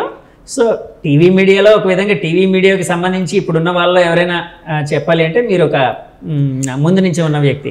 సో మళ్ళీ సినిమాల్లోకి ఎలాగ వచ్చిందండి, ఎలా వచ్చారు, ఎందుకోసం వచ్చారు? మధ్యలో చేశాను 2-3 సినిమాలు. ఎక్కువ నేను టెలివిజన్లో ఉండేటప్పటికి అవేది నేనే ప్రొడ్యూసరు, డైరెక్టరు, మనవే డబ్బులు. అక్కినేని నాగేశ్వరరావు గారితో సీరియల్ తీశాను, మట్టి మంచం సీరియల్. ఎస్పి బాలసుబ్రహ్మణ్యం గారు, మురళీమోహన్ గారు, శుభలేఖ సుధాకర్ గారు, నేను పెళ్లి పందిరి అనే సీరియలు. దానికి కథ ఎండమూరి వీరేంద్రనాథ్, పాటలు సిరివెన్నెల గారు, బాలు గారు పాడారు. మ్యూజిక్ డైరెక్షన్ చెప్తే మీకు గుండె అయిపోతుంది. సంగీతం శ్రీనివాసరావు గారు. సంగీతం గారు మ్యూజిక్ చేశారండి, చేశారు దానికి. మరి అలాంటి ప్రాజెక్ట్స్ నేను చేసినప్పుడు నేను మధ్యలో యాక్టింగ్ అని వెళ్తే నా మీదే ఆధారపడి ఉన్నవంతా అయిపోతాయి కదా. దాసరి గారు ఎందుకు తన సినిమాల్లోనే వేసేవారంటే పక్క సినిమాల్లో వేస్తే కష్టం కాబట్టి, ఉన్నాయి కాబట్టి. సో అలా నేను మమేకం అయిపోయి television serials, corporate films, advertisement films, events, వీటన్నిటిలో మమేకం అయిపోయి సినిమా ఇండస్ట్రీకి, సినిమా వేషానికి దూరం అయ్యా. ప్రేక్షకుడికి దూరం కాల, మాధ్యమానికి దూరం కాల. మాధ్యమానికి అసలు దూరమే కాలేదు నేను ఏ రోజు కూడా. ఒక్కరోజు కూడా మేకప్ వేసుకోకుండా లేదా ప్రేక్షకుడితో ముచ్చడించకుండా నేను లేను. ఈ టైంలో నాకు అనిల్ రావిపూడి ఫ్రెండ్ అయ్యారు. ఎలా సార్, ఎలా ఫ్రెండ్ అంటే ఒక కామన్ మీలాంటి ఒక ఫ్రెండ్ ఒకటి పరిచయం. అంత ముందర నాకు ఇంకొక మంచి సినిమా జనార్దన్ మహర్షి గారు ఇచ్చారు, గోపి గోడ మీద పెళ్లి. అందులో కూడా మంచి వేషం, అల్లరి నరేష్ హీరో. అల్లరి నరేష్, అందులో కూడా హీరోయిన్ బ్రదర్ వేషం, చాలా మంచి వేషం. అది కూడా నాకు మంచి పేరు తీసుకొచ్చింది. దాని తర్వాత అనిల్ రావిపూడి గారు కామన్ ఫ్రెండ్ దాకా అయ్యారు. మామూలుగా ఇలా మాట్లాడుకునే వాళ్ళ మంచి చెడు. ఓ రోజు పిలిచారు, పిలిచి కథ చెప్పారు. నాకు తోచింది చిన్నవి, అంటే పర్సనాలిటీ డెవలప్మెంట్లో భార్యాభర్తల రిలేషన్ ఎలా ఉండాలని నేను నా భార్య మాట్లాడుతూ ఉంటాం. ఆయన ఆ పర్స్పెక్టివ్లో అడిగారు, ఆ పర్స్పెక్టివ్లో జవాబు చెప్పాను. కాసేపు అయిన తర్వాత ఇందులో మీరు వేషం వేయాలండి అన్నాను. ఓ తప్పకుండా వేస్తాను. తమన్నా గారి ఫాదర్ వేషం వేయాలి. ఓ వెరీ గుడ్, పెద్ద స్కెచ్, పెద్ద వేషం ఎందుకు వేయకూడదు అనుకున్నాను. సినిమా మొత్తం మీద ఒకటే డైలాగ్ ఉంటుంది అన్న. ఒక్క డైలాగా అన్న, లేదు సినిమా అంతా ఉంటారు, ఒకే డైలాగ్ పదే పదే ఉంటుంది అని. ఇనిషియల్లీ నేను వద్దనుకున్నాను, ఎందుకంటే నేను బయట స్పీకర్ కింద ఇంతకాలం నేను టెలివిజన్లో కానీ సినిమాల్లో కానీ వేసిన ప్రొటగానిస్ట్ ప్రధానమైన పాత్ర వేసేవాడిని, ఇది కొంచెం కామెడీ టచ్ ఉంటుంది కదా అనుకో. కానీ ఆయన చెప్పిన లాజిక్ నాకు నచ్చింది. నాకు కమెడియనే కావాలంటే ఎవరైనా కమెడియన్ పెట్టుకునేవాడిని, మీరు చెప్తే మీలాంటి వాళ్ళు చెప్తే ఒక ప్రొఫెసర్ చెప్పినట్టు డాక్టర్ చెప్పినట్టు జనం ఐడెంటిఫై చేసుకుంటారు, ప్రతి వాళ్ళు వాళ్ళలో మీలో వాళ్ళని చూసుకుంటారు అని. యథాతథంగా అదే జరిగింది. ఆ కుర్రాడు విజన్ చూడండి ఎంత గ్రేట్, అద్భుతం నిజంగానే, ఎంత అద్భుతం. సినిమా థియేటర్కి వెళ్తే ఫస్ట్ డే అందరు యూనిట్తో కలిసి వెళ్ళారు, వాళ్ళందరికీ బౌన్సర్లు ఉన్నారు, వెళ్ళిపోయారు.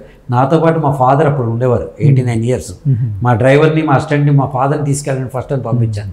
నేను ఒక్కడే థియేటర్ నుంచి బయటికి రావడానికి 2.5 గంటలు పట్టింది. బా అంతేగా ఒక్క షోకి 2 షోకి అనిల్ రావిపూడి గారు సపోర్ట్ అది అంతే. నిజంగా సార్ మిమ్మల్ని అంటే ఈ తరానికి పరిచయం చేసింది అయితే అంతేగా ఆ తర్వాత మీ లైఫ్ ఎలాగా చేంజ్ అయ్యిందండి? అంటే ఎలా అంటే అందరూ గుర్తుపట్టడం మొదలెట్టే నేను చాలా సినిమాలు చేశాను, ఇప్పుడు కూడా 3-4 సినిమాలు చేస్తూనే ఉన్నాను. కానీ నాకు ఎక్కువ పర్సనాలిటీ డెవలప్మెంట్ మీద ధ్యాస వెళ్ళిపోయింది. రీజన్ ఏంటంటే schools, colleges, corporates, real estates, ఇలా ప్రతిరోజు నా డైరీలో ఒక్కరోజు కూడా ఖాళీ లేకుండా, ఇప్పుడు మీరు అడిగి 10 రోజులు వెళ్తే ఇవాళ నేను ఖాళీ ఉన్నాను ఇవాళ అంటే గొప్ప చెప్పుకోవడానికి కాదు, అట్లా ఉండిపోతుంది.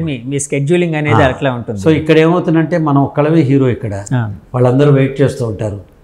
ఒక్కొక్కసారి గంట, ఒకసారి 2 గంటలు, 3 గంటలు, రోజులు 2-3 సెషన్స్, వేరే ఊళ్ళు, ఫుల్ ప్యాక్డ్గా ఉన్నా. కాబట్టి సినిమాలు వస్తే మంచి వేషాలు వస్తే చేద్దాం అనుకున్నా. ఓకే, ఇవాళ ఎవరో కొత్త సినిమా, మొన్న బంగారు మురుగని సినిమా చేసా, ఎన్ఆర్ఐ ఎవరో వచ్చారు, రమణ గారిది కథ అండి. అందులో పెళ్లి కూతురు తండ్రి వేషం, తల్లి వేషం ఆవిడ 2-3 రోజులే చేశాం, కానీ మంచి వేషం చేశాం. సురేష్ ప్రొడక్షన్స్ వాళ్ళ చీకట్లో చేస్తున్నాను ఇప్పుడు. మన కేఎల్ యూనివర్సిటీ వాళ్ళు నేను రెడీ, హవీష్ గారు హీరో, త్రినాథరావు గారు డైరెక్టర్, ఈ సినిమా చేస్తున్నాను. త్రినాథరావు గారు డైరెక్టర్. అండ్ దెన్ మన శివాజీ గారు ఈటీవీ, మన శివాజీ గారు ఒక సినిమా తీశారు, అందులో వేషం వేస్తున్నాను. నచ్చితే వేస్తా వేషం, నచ్చకపోతే వేయను. అంటే మీకు నచ్చాలి అంటే ఎలా ఉండాలి సార్? అంటే ఒక్క చూటైనా, ఒక్క సీన్ అయినా ప్రదీప్ బాగున్నాడరా అనిపించాలి. ఇవాళ రేపు ఎలాంటి వేషాలు వస్తాయంటే 20 రోజులు డేట్లు అడుగుతారు, 20 నిమిషాలు కూడా డబ్బింగ్ చాలదు. దాని పేరు గులోగో అని పెట్టుకున్నా, గుంపులో గోవిందాన్ని. నాకు అట్లాంటి ఇష్టం. నా మాట కోసం ఇక్కడ వేల మంది, లక్షల మంది వెయిట్ చేస్తూ ఉంటే అక్కడ పోయి అట్లా గుంపులో చూడటం ఇష్టం లేదు. ఒక్క సీన్ వేషం అయినా మనం కంటతడి పెట్టించేదో, లేకపోతే హృదయాన్ని మెప్పించేలా నవ్వించేదో అయితే బ్రహ్మాండంగా ఉంటుంది సార్. ఇప్పుడు ఒక మోటివేషన్ స్పీకర్గా లేకపోతే లైఫ్ కోచ్గా ఎంతో కొన్ని లక్షల మందితో ఇంటరాక్ట్ అయ్యి ఉంటుంది. 40 లక్షల మందితో ఇప్పటిదాకా ప్రత్యక్షంగా, పరోక్షంగా నా రీల్స్ ఎన్ని కోట్ల మంది చూసారో నాకు తెలియదు. ప్రత్యక్షంగా 40 లక్షల మందితో. బా, చాలా పెద్ద నెంబర్ అండి. అంటే ఎప్పటి నుంచి చేస్తున్నారు అనేది దాన్ని బట్టి 1985 నుంచి. బా సార్, ఇలాంటి సందర్భాల్లో అంటే యూత్ని ఎంతోమందిని, రకరకాల వ్యక్తులను చూస్తుంటారు, రకరకాల వ్యక్తిత్వాలను చూస్తూ ఉంటారు. మీకు అంటే అందులో ఆకట్టుకున్నవి, లేకపోతే మీకు అందులో విశేషంగా ఉన్న రోజులు ఏమైనా 1-2 ఏమైనా చెప్పగలరా? అంటే అలాంటి సంఘటనలు కానీ. అంటే ఈ తరం మారిపోతుందండి. మనం అనుకున్నట్టు మనం ఏం చూపిస్తే అది చూసే రోజులు పోయినాయి, మనం ఏం చెప్తే అది చెప్పే రోజులు పోయినాయి. ఇప్పుడు పిల్లలు మనకంటే చాలా ఫాస్ట్గా ఉన్నారు. జాన్సన్ గ్రామర్ స్కూల్ అని ఒకటి మన ఎల్బీ నగర్లో ఉంది. ఒక 3-4 ఏళ్ల క్రితం ఆ పిల్లలకి 7th క్లాస్ 8th క్లాస్ పిల్లలకి లీడర్షిప్ మీద మాట్లాడమంటే సక్సెస్ మీద మాట్లాడుతున్నప్పుడు ఒక కుర్రాడు అక్కడి నుంచి చెయ్యెత్తాడట. చెప్పమ్మా అన్న, నీ పేరేంటి? ఏదో పేరు చెప్పాడు. ఏంటి అన్నాను, నేను కొంచెం యాడ్ చేయనా అన్నాడు. నాకు డౌట్ అని చెప్పలా, నేను కొంచెం యాడ్ చేయనా అన్నాడు. అదే నాకు విచిత్రంగా చేయనా అన్న, నాకు సక్సెస్కి అచీవ్మెంట్కి మధ్య తేడా తెలుసు అన్నాడు. అదిరిపోయాను నేను. అంత సున్నితమైన రేఖ ఉన్న సబ్జెక్ట్ అది. చెప్పునా అన్నాను, పక్కవాడు నాలో కొలిచేది నా సక్సెస్, నా కార్లు, బంగ్లాలు, డిగ్రీలు, డబ్బులు, అవార్డులు, రివార్డులు. పక్కవాడు నాలో కొలిచే సక్సెస్, నాకు నేనుగా తృప్తిపడేది అచీవ్మెంట్. ఓ పోయిటరీ రాసుకుంటా, ఓ బొమ్మ గీస్తా అన్నాడు. ఒక 7వ తరగతి పిల్లాడికి ఎంత నాలెడ్జ్ ఉంటే మనం ఎంత జాగ్రత్తగా ఉండాలి సార్. అద్భుతంగా చెప్పాడండి అబ్బాయి. అలాంటివి రోజు ఎక్కడో ఒకటి జరుగుతూ ఉంటాయి, ఎవరో ఒకళ్ళు మాట్లాడు. నిన్న ఒక ఇన్సిడెంట్ చెప్తాను. శ్రీకాకుళం నుంచి పలాస వెళ్ళాం, ఒక కైట్ కాలేజ్ అనే కాలేజ్ వాళ్ళకి నేను నా భార్య వస్తూ టెక్కిలి అనే ఊరి దగ్గర నుంచి వస్తున్నాం. టెక్కల్లో ఏం చేశానంటే అక్కడ ఒక స్కూల్లో పిల్లలతో మాట్లాడదాం, ఎవ్వరే చెప్పొద్దు, మనంతట మనం వెళ్ళిపోదాం, అది ఆర్గనైజ్డ్ ప్రోగ్రామ్ కాదు. ఓకే. వెళ్దాం ఊర్లోకి వెళ్ళాం. వెళ్ళి ఏ స్కూల్ బాగుంటుందంటే ఇది మదర్ తెరీసా స్కూల్ బాగుంటుంది. నేను నా భార్య లోపల నడిచి వెళ్ళిపోయాను. ప్రిన్సిపాల్ ఇట్లా చూశాడు, మీరేనా అన్నాడు. నేనేనండి అన్నాను. చెప్పండి. పిల్లలతో అరగంట మాట్లాడదా, నాకు టైం ఉంది, ఈ ప్రాంతం పిల్లలతో నేను మాట్లాడే అవకాశం రాదు మళ్ళీ ఇంత దూరం, నేను ఒక అరగంట మాట్లాడదాం అనుకుంటున్నాం అని చెప్పి అప్పటికప్పుడు పిల్లలందరినీ క్లాస్లో పెడితే నేను నా వైఫ్ ఒక గంట స్పెండ్ చేసి వచ్చాం. అప్పుడు ఆడపిల్ల ఒక అమ్మాయిని ఎలా ఉండాలమ్మా, ఎలా మారాలి సమాజం అని అడిగితే ఆ అమ్మాయి చెప్పిందనమాట, మగపిల్లలకి ఆడపిల్లలకి దేంట్లోనూ తేడా లేదు అని ప్రూవ్ చేసుకునే సమాజం రావాలి సార్. బా, ఒక చిన్న పిల్ల మారుమూల ప్రదేశం. ఇంకో అబ్బాయి చెప్పాడండి, ప్రతివాడు ఇల్లు కడుతున్నాడు కదా, ఇల్లు కట్టేటప్పుడు 1-2 చెట్లు పీకేసి ఇల్లు కడతారు. ఇల్లు కట్టే ప్రతివాడు 3 చెట్లు నాటి కానీ వాడికి గవర్నమెంట్ పర్మిషన్ ఇవ్వకూడదు, 3 చెట్లు నాటాలి అని రూల్ పెట్టాలి అన్నాడు.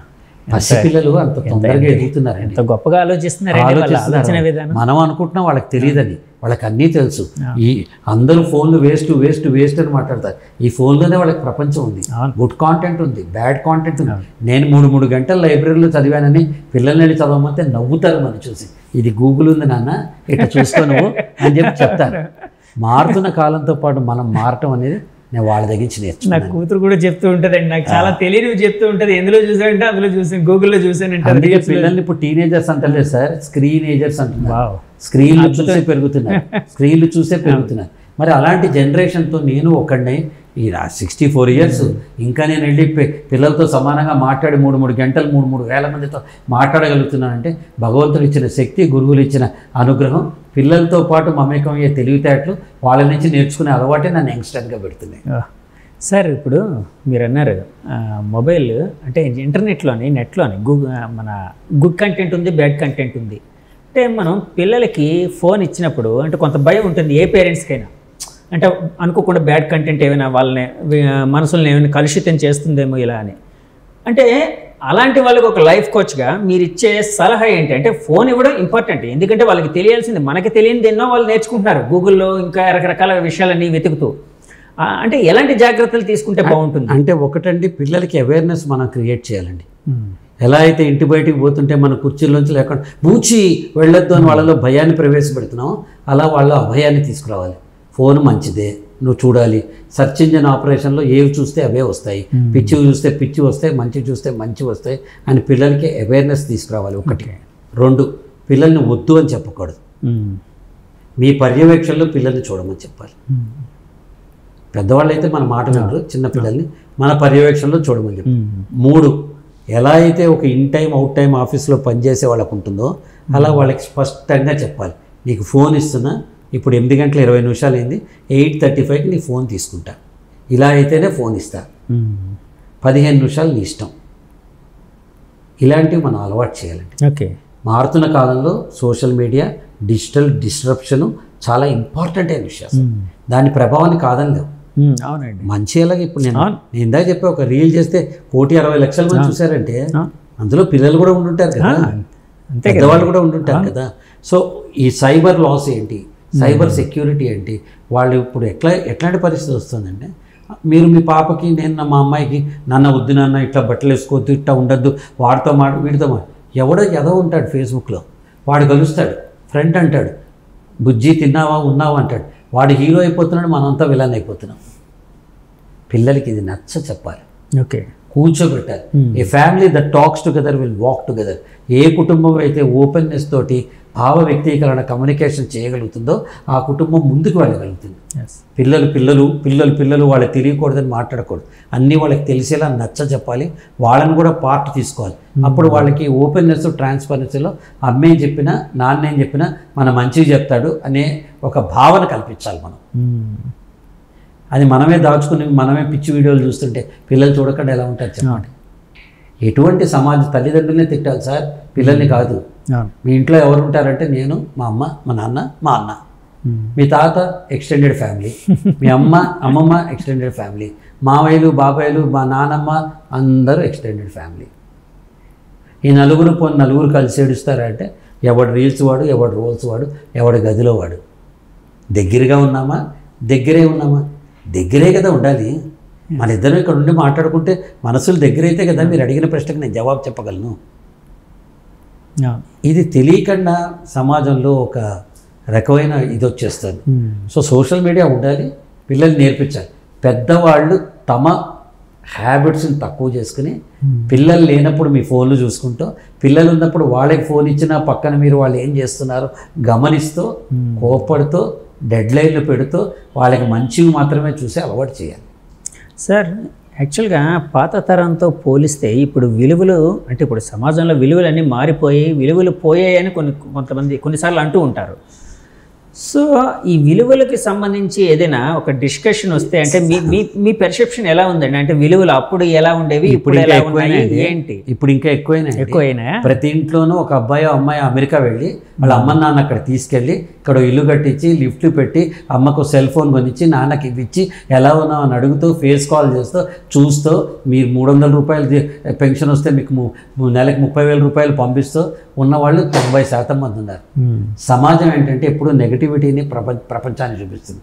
తల్లిని కొట్టి పారిపోయిన కొడుకు, ఆస్తి కోసం తల్లిని తగలబెట్టిన కొడుకు, ఇవే న్యూస్ వస్తాయి తప్ప తల్లిని బ్రహ్మాండంగా చూసుకున్నాడు, 3 అంతస్తులు మేడ కట్టాడు, తండ్రిని బాగా చూసుకున్నాడు, ఇద్దరికి అమెరికా టికెట్, వాళ్ళు అమెరికా కాదు హైదరాబాద్ కూడా వస్తామనుకోని వాళ్ళని అమెరికాకి తీసుకెళ్ళి అక్కడ కూర్చోబెట్టి డిస్నీ వరల్డ్ ఇవన్నీ చూపిస్తూ తీసుకొచ్చిన పిల్లలు కళ్ళలు ఉన్నారు. విలువలంటే ఏంటంటే ఇదివరకు ఏం చెప్పినా సర్దుకునేవాళ్ళు, ఇప్పుడు ఎవరి ప్రపంచం వాళ్ళకేంది అంటే ఇండివిజువాలిటీ పెరగడం కూడా కారణం కదండి. ఇండివిజువాలిటీ పెరిగినప్పుడు నేను మా అబ్బాయిని కూడా స్పేస్ చేయాలి కదా, స్పేస్ని రెస్పెక్ట్ చేయాలి కదా.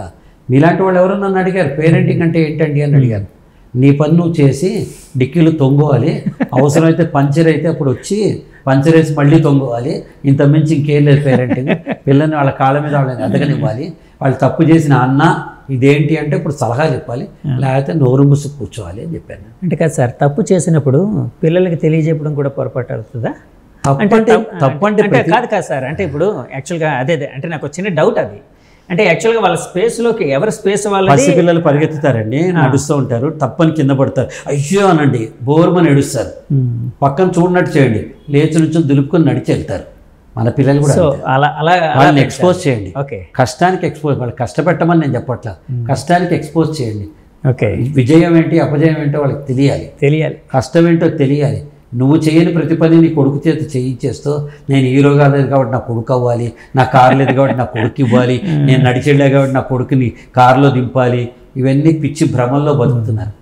మంచి చెడు రెండు కూడా చూపించండి తల్లిదండ్రులు. కష్టం తెలిసేలా చేయమని కానీ కష్టపెట్టమని నా ఉద్దేశం. ఓకే సార్, ఇందాక మీరు మాట్లాడుతూ అన్నారు ఒకప్పుడు అంటే తాత, నాయనమ్మ, అమ్మమ్మ ఇలాగ సంథింగ్ అంటే ఒక ఉమ్మడి కుటుంబాలు ఉండేవి, ఇప్పుడు అంతా మైక్రో ఫ్యామిలీస్. సో అంటే మీరు పాత తరాన్ని చూసారు, ఇప్పుడు వ్యక్తిత్వ వికాసం నిపుణులుగా ఉన్నారు కాబట్టి అడుగుతున్నాను. ఉమ్మడి కుటుంబంలో ఉండేటప్పుడు విలువలు కొంచెం మంచిగా అంటే పిల్లలు బాగా ఎదగడానికి బాగుంటుందా, లేకపోతే మైక్రో ఫ్యామిలీలో ఉంటూ ఒక ఇండివిజువల్ ఒక పెర్సెప్షన్తో ఎదగడం బాగుంటుంది? ఈ రెండిట్లో ఏది బాగుంటుంది? అంటే అండి చుట్టూ ఉన్న మంచి వాళ్ళు పాజిటివ్ పీపుల్ అయితే ఉమ్మడి కుటుంబం మంచిదండి, కాదంటలేదు. ఎందుకంటే ఒక టీం బిల్డింగ్ తెలుస్తుంది. తాతయ్య నాన్న ఎలా గౌరవిస్తున్నాడు, నేను నాన్న ఎలా గౌరవించాలి తెలుస్తుంది. అందరు కూర్చొని తింటూ ఉంటారు. మా వాడు మ్యాథ్స్లో వీక్ రా అంటే పెద్ద నాన్న వచ్చి నేను చెప్తాలేరా అని తీసుకెళ్తాడు. ఇవన్నీ హిపోథెటికల్గా ఉమ్మడి కుటుంబం సినిమాల్లో లాగా ఉంటే ఓకే. ఇవాళ రేపు ఎలా ఉన్నారు చెప్పండి? ప్రతివాడు పక్కవాడి జీవితంలో కెలికేవాడే. మీకు ఒక్కగానొక కూతురు, ఆ అమ్మాయిని మీరు డాక్టర్ చేయాలన్నారు, నేను మీ అన్నయ్యని, నేను ఎరా డాక్టర్ ఎందుకు ఇంజనీర్ చేయి అంట. ఆ పిల్ల కొత్త ఆడుతుంది, మీరు దానికి చెప్పలేరు, అన్నయ్యకి చెప్పలేరు, మీరు ఎదుగుతూ ఉంటారు. మీ ఆవిడ మీ అన్నయ్య ఏంటి మీ జీవితంలో ప్రవేశిస్తున్నాడు, ఆవిడ నష్టపెడుతూ ఉంటుంది. ఇవన్నీ అవసరమా? కాబట్టి విడివిడిగా ఉండి కలివిడిగా ఉండమన్నది నా సలహా. భలే ఉందండి. విడివిడిగా ఉండండి, కలివిడిగా ఉండడం. ఎవరి జీవితం వాళ్ళది, ఎవరి సంపాదన వాళ్ళది, ఎవరి భార్య వాళ్ళది. నేను కాదంటాను. మేమందరం అన్నదమ్ములు 3 ఉంటాం హైదరాబాద్లో, ఒకళ్ళు బాంబే ఉంటారు, ఒకళ్ళు అమెరికాలో ఉంటారు. మా 3 అన్నదమ్ములు కూడా నెలలో ఒక సండే అందరం కలిసి భోజనం చేస్తాం. ఎవరో ఒకళ్ళ ఇంటికి వెళ్తాం, లేకపోతే హోటల్ పోతాం. మా ఫాదర్ ఉన్నప్పటి నుంచి అలవాటు అలా తయారు చేశారు. దగ్గరే ఉన్నాం, కిలోమీటర్ దూరంలో, కానీ దగ్గరే ఉన్నాం.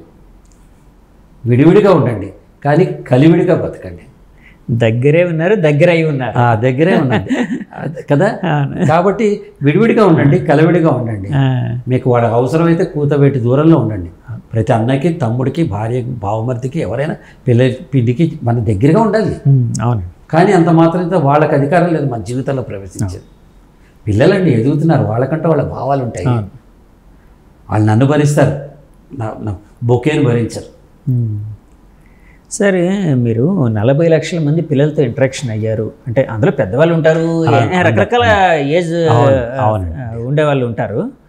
అంటే అందులో ఇందాకలో ఒక పిల్లల కోసం చెప్పారు, చాలా అంటే పిల్లల ఎదుగుదల అంటే వాళ్ళ ఆలోచన ధోరణి ఎలా ఉంది ఏంటి అనేది, అంటే సొసైటీ మీద వాళ్ళకి ఎంత ప్రేమ ఉంది అదంతా ఇలాగా ఇంకేమైనా అంటే మీ జీవితంలో అంటే మీ ఈ 40 లక్షల మందిని కలిసిన జీవితంలో ఇంకేమైనా గుర్తుండిపోయిన సంఘటనలు, లేకపోతే మిమ్మల్ని స్టన్ చేసినవి, లేకపోతే మిమ్మల్ని ఆశ్చర్యపరిచిన సంఘటనలు ఏమైనా ఉన్నాయండి? అంటే ఆశ్చర్యపరచడం ఇలా కాదండి, పిల్లలందరూ ఫస్ట్ నన్ను ఒక యాక్టర్గా చూస్తారు. ఆ క్రేజ్లోంచి బయటికి తీసుకురావడానికి నాకు 10 నిమిషాలు పడుతుంది. తర్వాత నేను చెప్పే విషయాలు ఆసక్తికరంగా వాళ్ళకి నచ్చినట్టు చెప్తాను, చూస్తారు. ఎప్పుడు కూడా జనరల్గా నేను రేపటి తరం కోసం బాగా మాట్లాడతాను, అంటే నా సబ్జెక్ట్ అది, కనెక్ట్ అవుతాను ఫ్యూచర్లో వాళ్ళకి. ఈరోజు కొత్త పదం ఏదైనా వస్తే పిల్లలకి అది నేను కూడా, అందుకే నా వాచ్ నా కొడుకు పెట్టుకునే వాచ్ పెట్టుకుంటా, నా షూ నా కొడుకు వేసుకునే షూ వేసుకుంటా. మీ అబ్బాయి అండి? మా అబ్బాయి నాకు గిఫ్ట్ ఇచ్చాడు. సో చెప్తున్న మాటకి ఏ బ్రాండ్ అయినా సరే వాళ్ళు పెట్టుకునేది పెట్టి, ఎందుకంటే వాళ్ళలా నేను ఆలోచించాలి అని నేను అనుకుంటాను అనమాట. ఒకనొక ఇన్సిడెంట్ చెప్తాను మీకు. ఒక గుంటూరులో ఒక కాలేజీలో నేను పాఠం చెప్పి ఇంటికి వచ్చేసాను. అక్కడి నుంచి బయలుదేరి 4 గంటలు హైదరాబాద్ వచ్చాను. నైట్ కంప్యూటర్లో పనిచేసుకుంటే ఫేస్బుక్ మెసెంజర్లో ఒక అమ్మాయి హాయ్ సార్ అని పెట్టింది, హాయ్ మా అని పెట్టా. నా పేరు సోయడ్స్, ఎక్కడ గుంటూరులో వాళ్ళ పొద్దున్న మీరు వచ్చిన కాలేజీ. సరే, నాకు సిఏ చదవాలని లేదు, చచ్చిపోవాలని ఉంది. నేను వెంటనే టైప్ చేస్తాను, అమ్మాయి నెంబర్ తెలియదు, ఏం చేస్తాను నేను వెంటనే మాటల్లో పెట్టి, నాన్న నువ్వు ఏ బ్యాచ్, ఏ బిల్డింగు, ఎక్కడుంటావు, ఎందుకు, సిఏ చదవకపోతే వచ్చిన నష్టం ఏంటి, మంచి చెడుని మాట్లాడుతూ ఫోన్ తీసి ఆ కాలేజీ ప్రిన్సిపాల్కి ఫోన్ చేసి, ఫలానా బ్యాచ్ ఫలానా హాస్టల్లో అమ్మాయి ఉంది, మీరు వెళ్ళి ఆ ఫోన్తో అమ్మాయితో మాట్లాడించాలి, లేదా అక్కడ వార్డెన్ ఉంటే వాళ్ళతో మాట్లాడించాలి, ఆ అమ్మాయి చచ్చిపోదాం, ఇట్లాగే అంటారండి పోరు అని. 1/1000th ఛాన్స్, అమ్మాయి పోతే తీసుకుని రాలేరు. ఇమ్మీడియట్లీ నేను ఆ అమ్మాయి మాట్లాడిచ్చారు నాకు ఫోన్లో. అమ్మాయి నెంబర్ ఇవ్వమంటే ఎట్లా నాకు ఫోన్లో మాట్లాడిచ్చారు. అప్పుడు వాళ్ళ అమ్మాయిని మాట్లాడి చెప్పింది, సార్ దాని నుంచి మాట్లాడుతున్నాను, ఐఎమ్ హ్యాపీ, నేనేం లేదు. ఆ అమ్మాయి వాళ్ళ పేరెంట్స్ నెంబర్ తీసుకున్నాను. పేరెంట్స్ నెంబర్ తీసుకుని నెక్స్ట్ డే మళ్ళీ గుంటూరు డ్రైవ్ చేశాను. సత్తెనపల్లి ఏదో వాళ్ళ ఊరు, అక్కడ వెళ్ళి పేరెంట్స్తో ఇద్దరితో మాట్లాడాను. వెళ్ళారండి అక్కడ? నేను వెళ్ళాను. వెళ్ళి పేరెంట్స్ ఇద్దరితో మాట్లాడాను.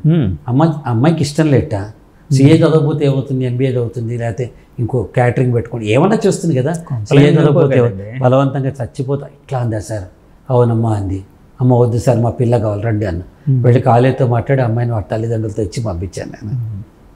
అంటే ఇది నిజంగా జరగచ్చు, జరగకపోవచ్చు, జరిగితే అనే ఒక యాక్టివ్నెస్. కానీ చచ్చిపోదామనే ఆ సూసైడల్ మెంటాలిటీ ఉండే ఆ ఫ్రాక్షన్ ఆఫ్ సెకండ్స్ చాలండి జీవితాలు చేసుకోవడానికి. మాట్లాడుతుంది కాబట్టి నేను ఏదైనా చేయగలిగాను. అవును, లేకపోతే ఫ్యాన్కో ఏదో వేసుకుంటే ఏం చేయగలండి పిల్లలకి. తల్లిదండ్రులు కూడా ఈ సున్నితత్వాన్ని చేయాలండి. మీకు ఇష్టమైంది వాళ్ళు చదవటం కాదు, వాళ్ళకి ఇష్టమైంది వాళ్ళు చదువుకునే వాతావరణాన్ని మనం క్రియేట్ చేయాలి. సార్ ఈ మధ్య చాలాసార్లు చాలా న్యూస్ రిజిస్టర్ అవుతున్నాయి, అంటే జరుగుతూ ఉన్నాయి. పిల్లలు అంటే సూసైడల్ మెంటాలిటీ వైపు ఎక్కువ, అంటే రకరకాల, అంటే అందరూ అని కాదు, కొంతమంది పిల్లలు అంటే పేరెంట్స్ సంరక్షణలో కావచ్చు, గురువుల సంరక్షణలో కావచ్చు మంచిగా ఎదుగుతున్నారు, సో మంచిగా వెళ్తున్నారు. కానీ కొంతమంది ఈ మధ్య చూస్తూ ఉన్నామండి, పిల్లలనే కాకుండా పెద్దవాళ్ళు కూడా సూసైడల్ మెంటాలిటీకి లోనవుతున్నారు. మొన్నటిగా మొన్న ఒక జర్నలిస్ట్, ఒక పెద్ద అమ్మాయి, చాలా బాధాకరమైన విషయం, అంటే ఒక స్ట్రాంగ్ ఉమెన్గా అంటే మాట్లాడకూడదు, కానీ అలాంటి వాళ్ళు కూడా సూసైడల్ మెంటాలిటీకి వెళ్ళడం. ఒక సెకండ్ చాలండి, అప్పుడే నేనేం చేయాలో చెప్తానండి. నేను అందరికీ కూడా నా జీవితంలో కూడా అగాధాలు చూశాను, నష్టాలు చూసాం. ప్రతివాడు కష్టం లేని మనిషి ఎవడు చెప్పండి, కష్టం లేని మనిషి ఎవడు చెప్పండి, నష్టం రాని మనిషి ఎవరు చెప్పండి. ఒకటి డబ్బులు ఉండదు, ఒకడికి ఆరోగ్యం ఉండదు, ఒకడికి ఐశ్వర్యం ఉండదు, ఒకటి సంసార సుఖం ఉండదు, ఒకటి భార్య పిల్లలు ఉండరు, ఒకడికి పేరు ఉండదు, ప్రతిష్ఠ ఉండదు, ఒకడు ఏదో పాపం చేసిన తప్పుకి ఎక్కడో పోయి అనుభవిస్తూ ఉంటాడు. కష్టం లేనివాడు ఎవడు చెప్పండి. రాళ్ళ దెబ్బలు తిన్న చెట్టు అంటూ ఉండదు కదండి. మనం ఏం చేయాలంటే ఈ కష్టాన్ని పూర్చే ఒక పెద్ద ఒక ప్రేరణని కల్పించుకోవాలి. ఒక ఆటకెళ్ళు, పాటకెళ్ళు. ఇక్కడ అపజయం కదా, స్టేజ్ ఎక్కి మాట్లాడు, అక్కడ జయం వస్తుందేమో. క్రికెట్ ఆడు, అక్కడ 4 కొడతారేమో, అందరు చప్పట్లు కొడతారేమో. నీకంటూ వచ్చిన పెయింటింగ్ అందరిలే. అలా మనకున్న టాలెంట్ మన శ్రీరామ రక్షగా ఉంటుంది. సో నేను చెప్పేది తల్లిదండ్రులందరికీ మెయిన్ కోర్సు చదువుతో పాటు ఏదన్నా ఒకటి నేర్పించండి పిల్లలకి. అదే రేపు పొద్దున వాళ్ళని రక్షిస్తుంది అవును కదండి. ప్రతి చోట ఇప్పుడు సినిమాలో అవకాశం నాకు రాలేదని ఏడుస్తూ కూర్చున్నా అనుకోండి, ఏమవుతుంది చెప్పండి కదా. మీరు టైం మొత్తం ఇందులో డైవర్ట్ చేసుకుని ఒక ఇక్కడ అద్భుతంగా డైవర్ట్ ఎదిగారు. చేసుకుని ఎదిగాము. అది ఇక్కడ కాబట్టి అక్కడ ఉంది. ఈ రెండు కాదు, ఇంకో పని చేస్తాం. తప్పేది కబడ్డీ కాబట్టి ఖోఖో ఆడతాం. అవును. దాన్ని ఏమవుతుంది చెప్పండి. పిల్లల మైండ్ సెట్ ఇట్లా మార్చేలాగా విద్యాలయాలు తయారు చేయాలి సార్. ప్రెషర్ కుక్కర్ కదా. 8వ క్లాస్ వచ్చినప్పుడు 8, 9, 10 అయితే ఇంకా వాళ్ళ జీవితంలో చేయని నేరం ఘోరంలాగా 10 ఇక్కడి నుంచి మొదలు 1 2 ఏంటి పిల్లలు ఏమైపోతారు? డిప్రెషన్లోకి వెళ్ళక ఏమైపోతారు? నువ్వు చదువు పేరుతో ఒంటరితనంలో వచ్చేసి ఇష్టం లేకుండా ఉంటే మెల్లమెల్లగా జాయింట్ ఫ్యామిలీ నుంచి న్యూక్లియర్ ఫ్యామిలీ నుంచి ఇండివిజువల్ నుంచి ఐసోలేషన్కి వెళ్ళిపోయి ప్రపంచంతో మాట్లాడకుండా తలుపేసుకొని ఫోన్ మాత్రమే చూస్తూ ఉంటే ఎవరికి చెప్పాలి? ఓ స్నేహితుడి దగ్గరికి వెళ్ళి మీలాంటి వాడు ఉంటాడు, దగ్గరికి వెళ్ళే ఇవాళ బాగాలేదురా, చచ్చిపోతే పిచ్చా వెర్రరా, మిరపకాయ విజి తిందాం అని తీసుకెళ్తాడు, ఏదో ఒకటి చేస్తాడు కదా. నువ్వు వ్యక్తపరిస్తే కదా ఎవరికైనా. ఇదే కమ్యూనికేషన్ కావాలి, మాట్లాడే స్థితి తీసుకురావాలి అవతల వాళ్ళని. సార్ సమస్య వచ్చినప్పుడు చాలా పెద్దగా అనిపిస్తుంది, కానీ కొద్ది రోజుల తర్వాత చూస్తే అతి చిన్నగా అనిపిస్తుంది కదండి. అంతే కదండి. ఇప్పుడు నేను చెప్పేది అదే. నిన్న చాలా ఈజీగా అనిపించేస్తుంది. అరే మనమైనా కష్టపడింది, ఈ 100 రూపాయల కోసం మనమైనా పాకులాడింది, అరే ఓడిపోయామని నేనైనా ఏడ్చాను అనిపిస్తుంది అన్నమాట. కాబట్టి ఎప్పుడు కూడా స్థితప్రజ్ఞత అన్ని వేళలో ఒకే రకంగా ఉండాలి. It's all right. అద్దం పగిలిపోయింది, ఏం చేయగలం, మన చేతిలో లేదు కదా, కొత్తది కొనుక్కోవాలి, టైం పడుతుంది. ముందు పగిలిపోయిన అద్దాలు పీకేసి వేరేయాలి, కాళ్ళలో గుచ్చుకోకుండా. అంటే మనసు కూడా అద్దం లాంటిది అంటారు. పగలకుండా చూసుకోవాలి సార్ మనం. పగిలితే అవశేషాలని పక్కన, ఆ జ్ఞాపకాలని పక్కన పెట్టాలి, అంతే కదండి. అసలు పట్టించుకోదండి. మీరు అంటుంది అదే కదండి సార్. అంటే ఎస్టర్డే ఈజ్ ఎ హిస్టరీ, మనం మార్చలేము. టుమారో ఈజ్ ఎ మిస్టరీ, ఎలా ఉంటుందో మనకు తెలియదు. Today is the present. హాయిగా ఈ క్షణం బతక. నేను మీతో మాట్లాడుతాను, ఈ గంట మీతోనే ఉండాలి. నేను ఫోన్లు చూసుకుంటా మధ్యలో మాట్లాడి ఇక్కడ ఎలా ఉంటుంది. ఈ క్షణం బతకడం నేర్చుకోవట్లే అందరూ. ఓకే, బాగా అద్భుతమైన మాట అండి. ఈ క్షణంలో ఉండాలి. క్షణం బతకడం అనేది చాలా అందరూ అంటారు, మీరు యాక్టరు, మీరు డైరెక్టరు, మీరు స్పీకరు, మీరు ఈవెంట్ మేనేజరు, మీరు ఇది మీకు ఎలా చేస్తారు సార్ ఎన్నిసార్లు అంటే, అన్నీ ఒకసారి చేయం కదా, ఒక్కొక్కసారి చేస్తా. యూనిఫోకస్ చేసిన క్షణంలోనే నేను ఉంటా. ఇంటికి వెళ్తే నేను భర్తనే, నేను వ్యాపారస్తుని కాదు, నటుని కాదు. మా ఆవిడని తీసుకెళ్ళి కూరలు కొట్టడానికి ఇవాళ కూడా నాకు టైం ఉంది. ఓ సూపర్ అండి. నేను భర్తని ఇంటికి వెళ్తే తను ఏదైనా రేపు పొద్దున్న తను షూటింగ్కి వెళ్ళాలి, రేపు మార్నింగే ఉంది, పొద్దున్నే పడుతున్న కూరలు తరిగిస్తా, పని మనిషి అవ్వదు, గిన్నెలు. What's wrong in that? నిన్ను నువ్వు ఐడెంటిఫై చేసుకో, దేంట్లో నీకు ఆనందం ఉందో అది వెతుకుతూ పోతే జీవితం ఈజీ అవుతుంది కదా. చిన్న విషయాలు కూడా ఆనందాన్ని కలిగిస్తాయి కదా. ఎక్కువ కలిగిస్తాయండి. ₹1 కోటి వస్తామ్మా, ₹1 కోటి వచ్చాయని ముందు ఆనందం, ఎట్టా దాచుకోవాలి, ఎట్టా మోసం చేయాలని మొదలైపోతుంది. అంతా చిన్న బాగుంటాయి కదండి. పక్కవాడి చిన్న పసిపాపకి ఏమైనా హెల్ప్ చేస్తాం మనం.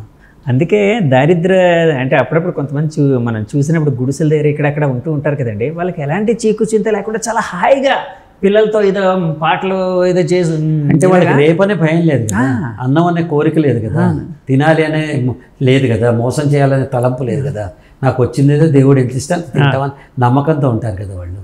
నేను చిన్న వంటే చెప్తా, కొన్ని ఇన్సిడెంట్స్ చెప్తా, ఆశ్చర్యపోతారు మీరు. నేను 11 మంది ఆడపిల్లలు చదువు చెప్పిస్తాను. నేను పుస్తకాలు వేస్తా, అమ్ముతా, ఏదో ఒకటి చేస్తే వాళ్ళు చదువు చెప్పి అది పక్కన పెడితే, నా కారులో పక్క ఆటోలో 2 పిల్లలు కూర్చుంటారు. నిన్నే ఇద్దరు చూస్తున్నారు. వాడు పీచు మిఠాయి అమ్ముతున్నాడు మోయింజా మార్కెట్ సర్కిల్లో. సిగ్నల్ ఉంది అక్కడ, ఏదో జగన్నాథ రథయాత్ర వెళ్తుంది, కాసేపు ఆగాల్సిన పరిస్థితి అక్కడ. నేను పీచు మిఠాయి వాడిని చెప్పా, ఎంతరా అన్న, ₹20 అన్నాడు. 5 ప్యాకెట్లు కొన్న పిల్లలకి ఇచ్చేయన్న, నేను డబ్బు ఇచ్చాను. వాడు తీసుకెళ్ళి ఇచ్చాడు. ఆ పిల్లలు ఎవరో తెలియదు, వాళ్ళు అక్కడి నుంచి నన్ను చూశారు, ఇలా అన్నారు, సిగ్నల్ పడింది, వెళ్ళిపోయారు. ఆ ₹100 నాకు ఎంత తృప్తినిచ్చారు చెప్పండి. పోయేటప్పుడు కట్టుకోను కదా ఈ ₹100, చిన్న ఆనందాలు అంతే. మరి ₹100 నీకేంటికి, నీకున్న సంపాదనలో ₹100 ఎందుకు ఇచ్చావు అంటే చిన్న ఆనందాలు, చిన్న సాక్రిఫైజెస్. సాక్రిఫైస్ కూడా కదండి, ప్రయారిటైజింగ్. అదే నేను గుట్కా తిన్నా 100 అవుతాయి, నేను సిగరెట్ తాగినా 100 అవుతాయి, నేను మందు కొడితే 1000 అవుతాయి, నేను ఇంకో తిండి తింటే 100 అవుతాయి. డబ్బులు ఏమైనా ఉంటాయండి మన దగ్గర?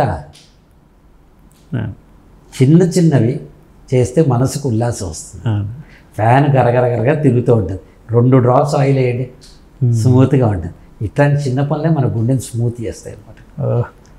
అద్భుతం సార్, అద్భుతంగా చెప్పారు సార్. మళ్ళీ సినిమాల విషయంకి వస్తే యాక్చువల్గా అంటే మీరు ఒకప్పుడు హీరోగా చేశారు. అప్పట్లో హీరో అవడం అనేది చాలా కష్టమైన విషయం. అంటే చాలాసార్లు వింటూ ఉంటాను, ఎన్నో జన్మల పుణ్యం చేసుకుంటే ఒక సినిమా వాడు అవుతాడు, ఇంకా దానికి డబుల్ పుణ్యం చూసుకుంటే వాడు హీరో అవుతాడు, అంటే యోగం ఉండాలి అని మామూలు చెప్తూ ఉంటారు. అంటే అలాంటి యోగం అంటే ఒక హీరో అయ్యే యోగం నుంచి మళ్ళీ ఇప్పుడు క్యారెక్టర్ ఆర్టిస్ట్గా ఉన్నారు, ఇలా ఉన్నారు, అంటే రకరకాల క్యారెక్టర్స్ చేస్తూ ఉన్నారు, అందులో పరకాయ ప్రవేశం చేస్తూ ఉన్నారు. సో మీరు పెద్దవాళ్ళతో అంటే ఇప్పుడు చాలామంది కంటే హీరోల కంటే మీరు చాలా సీనియర్, 1980-81 అంటే ఇప్పుడు పెద్ద స్టార్లుగా ఉన్న చాలామంది కంటే సీనియర్స్. వాళ్ళతో యాక్ట్ చేయాల్సి వచ్చినప్పుడు మీ కోఆర్డినేషన్ వాళ్ళతో ఎలా ఉంటుంది, వాళ్ళు మీతో ఎలా ఉంటారు? జనరల్గా 99% చిరంజీవి గారి దగ్గర అందరితో కలిసి యాక్ట్ చేశాను నేను చాలామందితోటి. అందరూ బ్రహ్మాండంగా ఉంటారండి, ఎక్కడ ఈగోస్ ఉండవు, ఏముండవు అసలు. ఎవరితోనూ కూడా వాళ్ళు ఈగోస్ చూపించారు, మామూలుగా ఉంటారు, పలకరిస్తే వాళ్ళు వాళ్ళ దగ్గర ఉంటారు. మనకే భయం వెళ్ళి పలకరించాలంటే ఏమనుకుంటారు చాలామంది. నాకు నార్మల్ కాబట్టి నేను మాట్లాడతాను, చేస్తాను, ఇది భయం లేదు.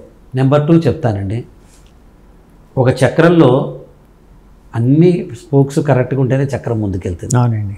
అలాగే సినిమా ఇండస్ట్రీలో 24 క్రాఫ్ట్స్ ఉంటాయి, అందరూ బాగుండాలి. సో ఇది యోగమా మన రోగమా యాగమా అని నేను చెప్పను, కానీ ఉన్న చోట ఆనందమయంగా జీవించాలి. పెద్ద పెద్ద స్టార్స్ అందరూ వాళ్ళు ఊరికే స్టార్లు కాలేదు, వాళ్ళు ఎంతో కృషి పెడితేనే అయ్యారు. ఆ కృషితో పాటు మనకంటే దేవుడు వాళ్ళకి ఇంత అదృష్టాన్ని ఇచ్చాడు. ఇప్పుడు కొత్త వాళ్ళతో ఎలా పనిచేస్తారని మీలాంటి వాళ్ళు అడుగుతారు. విశ్వనాథ్ గారు వివి వినాయక్ గారి దర్శకత్వంలో సినిమాలో వేశారు అట్లాంటి సినిమా, గుర్తు నరసింహనాయుడు. నేను షూటింగ్ విశ్వనాథ్ గారిని కలవటానికి వెళ్ళాను. అన్నప్పుడు నేను అన్నా, సార్ మీరు డైరెక్టర్ కదా, వీరి డైరెక్షన్లో పనిచేస్తూ కొంచెం కెమెరా ఇలా పెడితే బాగుండును, అలా పెడితే బాగుండు లాంటిది మీకు ఎప్పుడైనా అనిపించింది అని అడిగాను. ఆయన నవ్వి, నా డైరెక్షన్లో ఎన్టీ రామారావు గారు, నాగేశ్వరరావు గారు, కృష్ణ గారు, వీళ్ళు ఎంత పెద్ద పెద్ద స్టార్స్ పనిచేసిన, చిరంజీవి గారు, నేను చెప్పినట్టు వాళ్ళు చేయాలని అనుకున్నా కదా, ఇక్కడ నేను నటుడినే కాబట్టి ఆ దర్శకుడు చెప్పినట్టు నేను చేస్తాను అంతే అన్నారు. సో కాబట్టి ఫార్ములా ఏంటంటే డైరెక్టర్ ఇస్ ద బాస్, ఆయన ఏం చెప్తే చేయటం, సరదాగా కాసేపు ఉండటం, వచ్చేయటం. వాళ్ళు పెద్ద ఆర్టిస్టులు ఇప్పుడు చాలామందితో మీరు యాక్ట్ చేశారు, చాలామంది కంటే సీనియర్. మీ గురువు గారికి అనుంగ శిష్యుడిగా ఉండేవారు, ప్రియమైన శిష్యుడిగా ఉండేవారు. సో అంటే వాళ్ళు మీతో అంటే పాత విషయాలు ఏమైనా ముచ్చటించడం అలాంటివి ఏం జరుగుతుంటాయండి? ఫర్ ఎగ్జాంపుల్ చిరంజీవి గారు, బాలకృష్ణ గారు, వెంకటేష్ గారు అందరు. బాలకృష్ణ గారితో నాకు though is a friend of my school days, కలిసి యాక్ట్ చేయలేదు ఇప్పుడు. అవునండి, ఆయన లిటిల్ ఫ్లవర్లో చదివారు, నేను వివి స్కూల్లో చదివాడిని. ఎక్కడ సార్? ఇక్కడ హైదరాబాద్లో. మీరు హైదరాబాద్లో?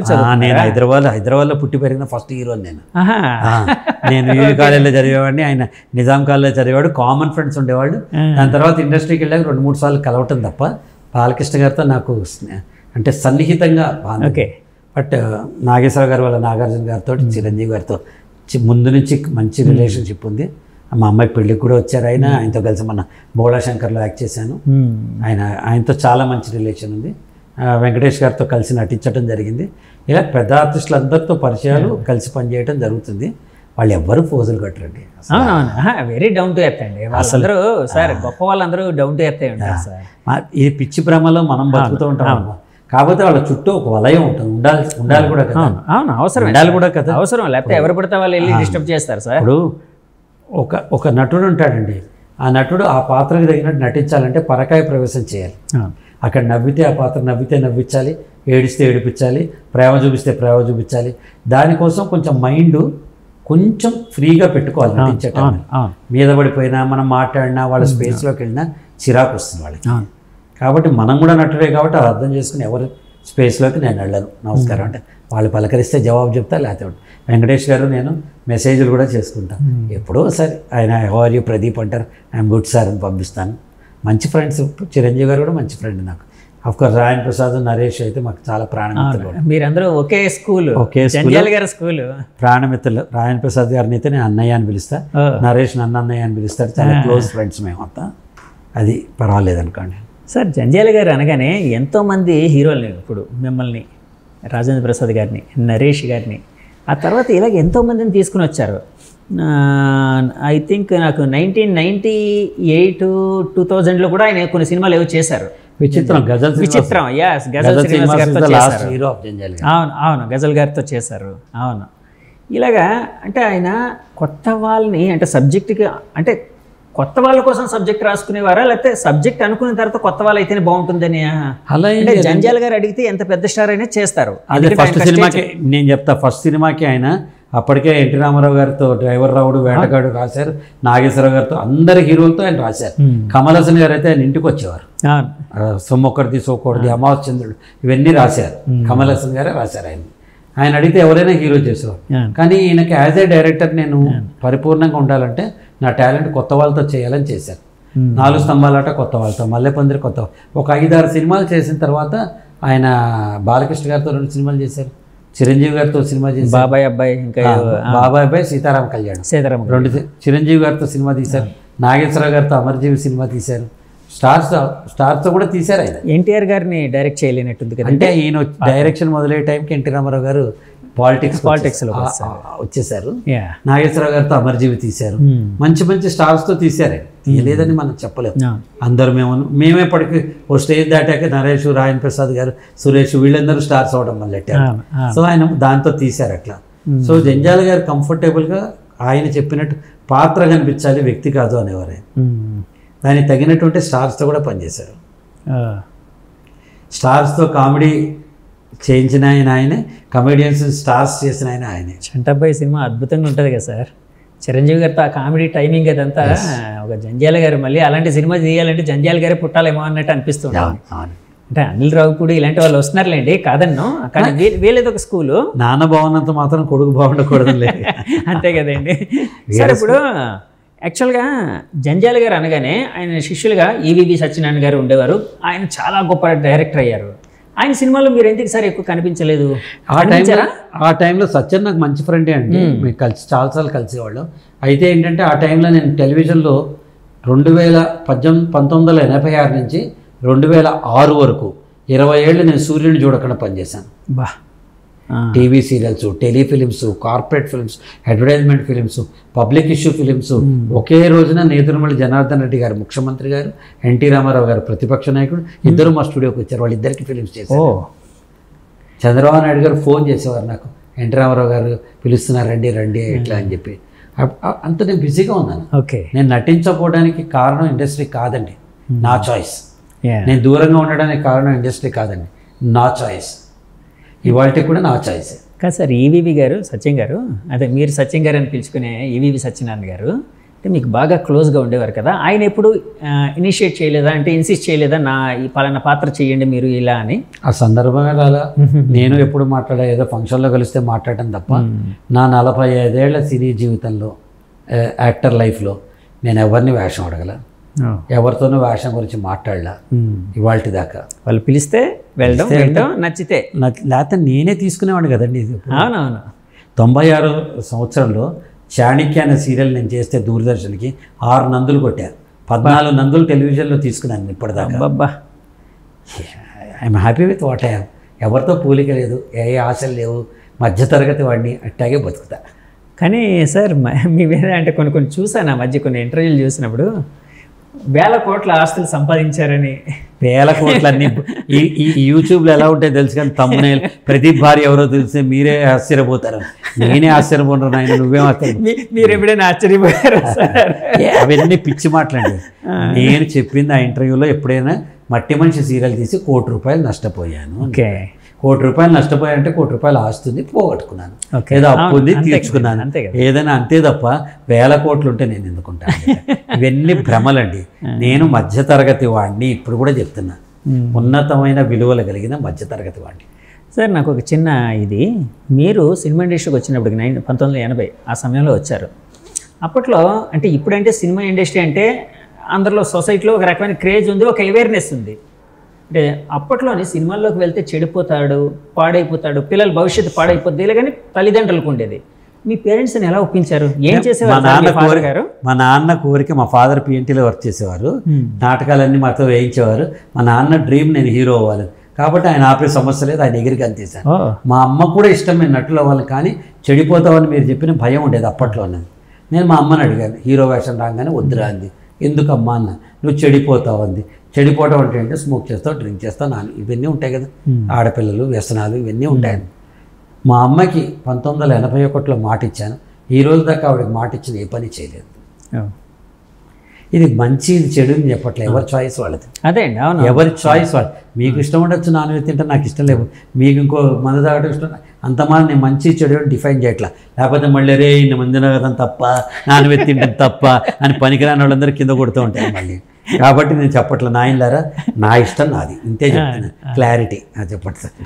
తర్వాత మీ ఫాదర్ మీరు హీరో అయిన తర్వాత చాలా ఆనందించారండి. నాకు 60 ఏళ్ళు వచ్చేదాకా, అంటే 3 ఏళ్ల క్రితం వరకు మా నాన్నగారు మాతోనే ఉండేవారు. ఆయన నేను ఎక్కడ పోతే అక్కడికి వచ్చేవారు. నేను నాటకానికి వెళ్ళినా, సినిమాకి వెళ్ళినా, మేము షూటింగ్లకు వెళ్ళినా నాతో ట్రైనింగ్ ప్రోగ్రామ్ ఆయన వచ్చేసేవారు.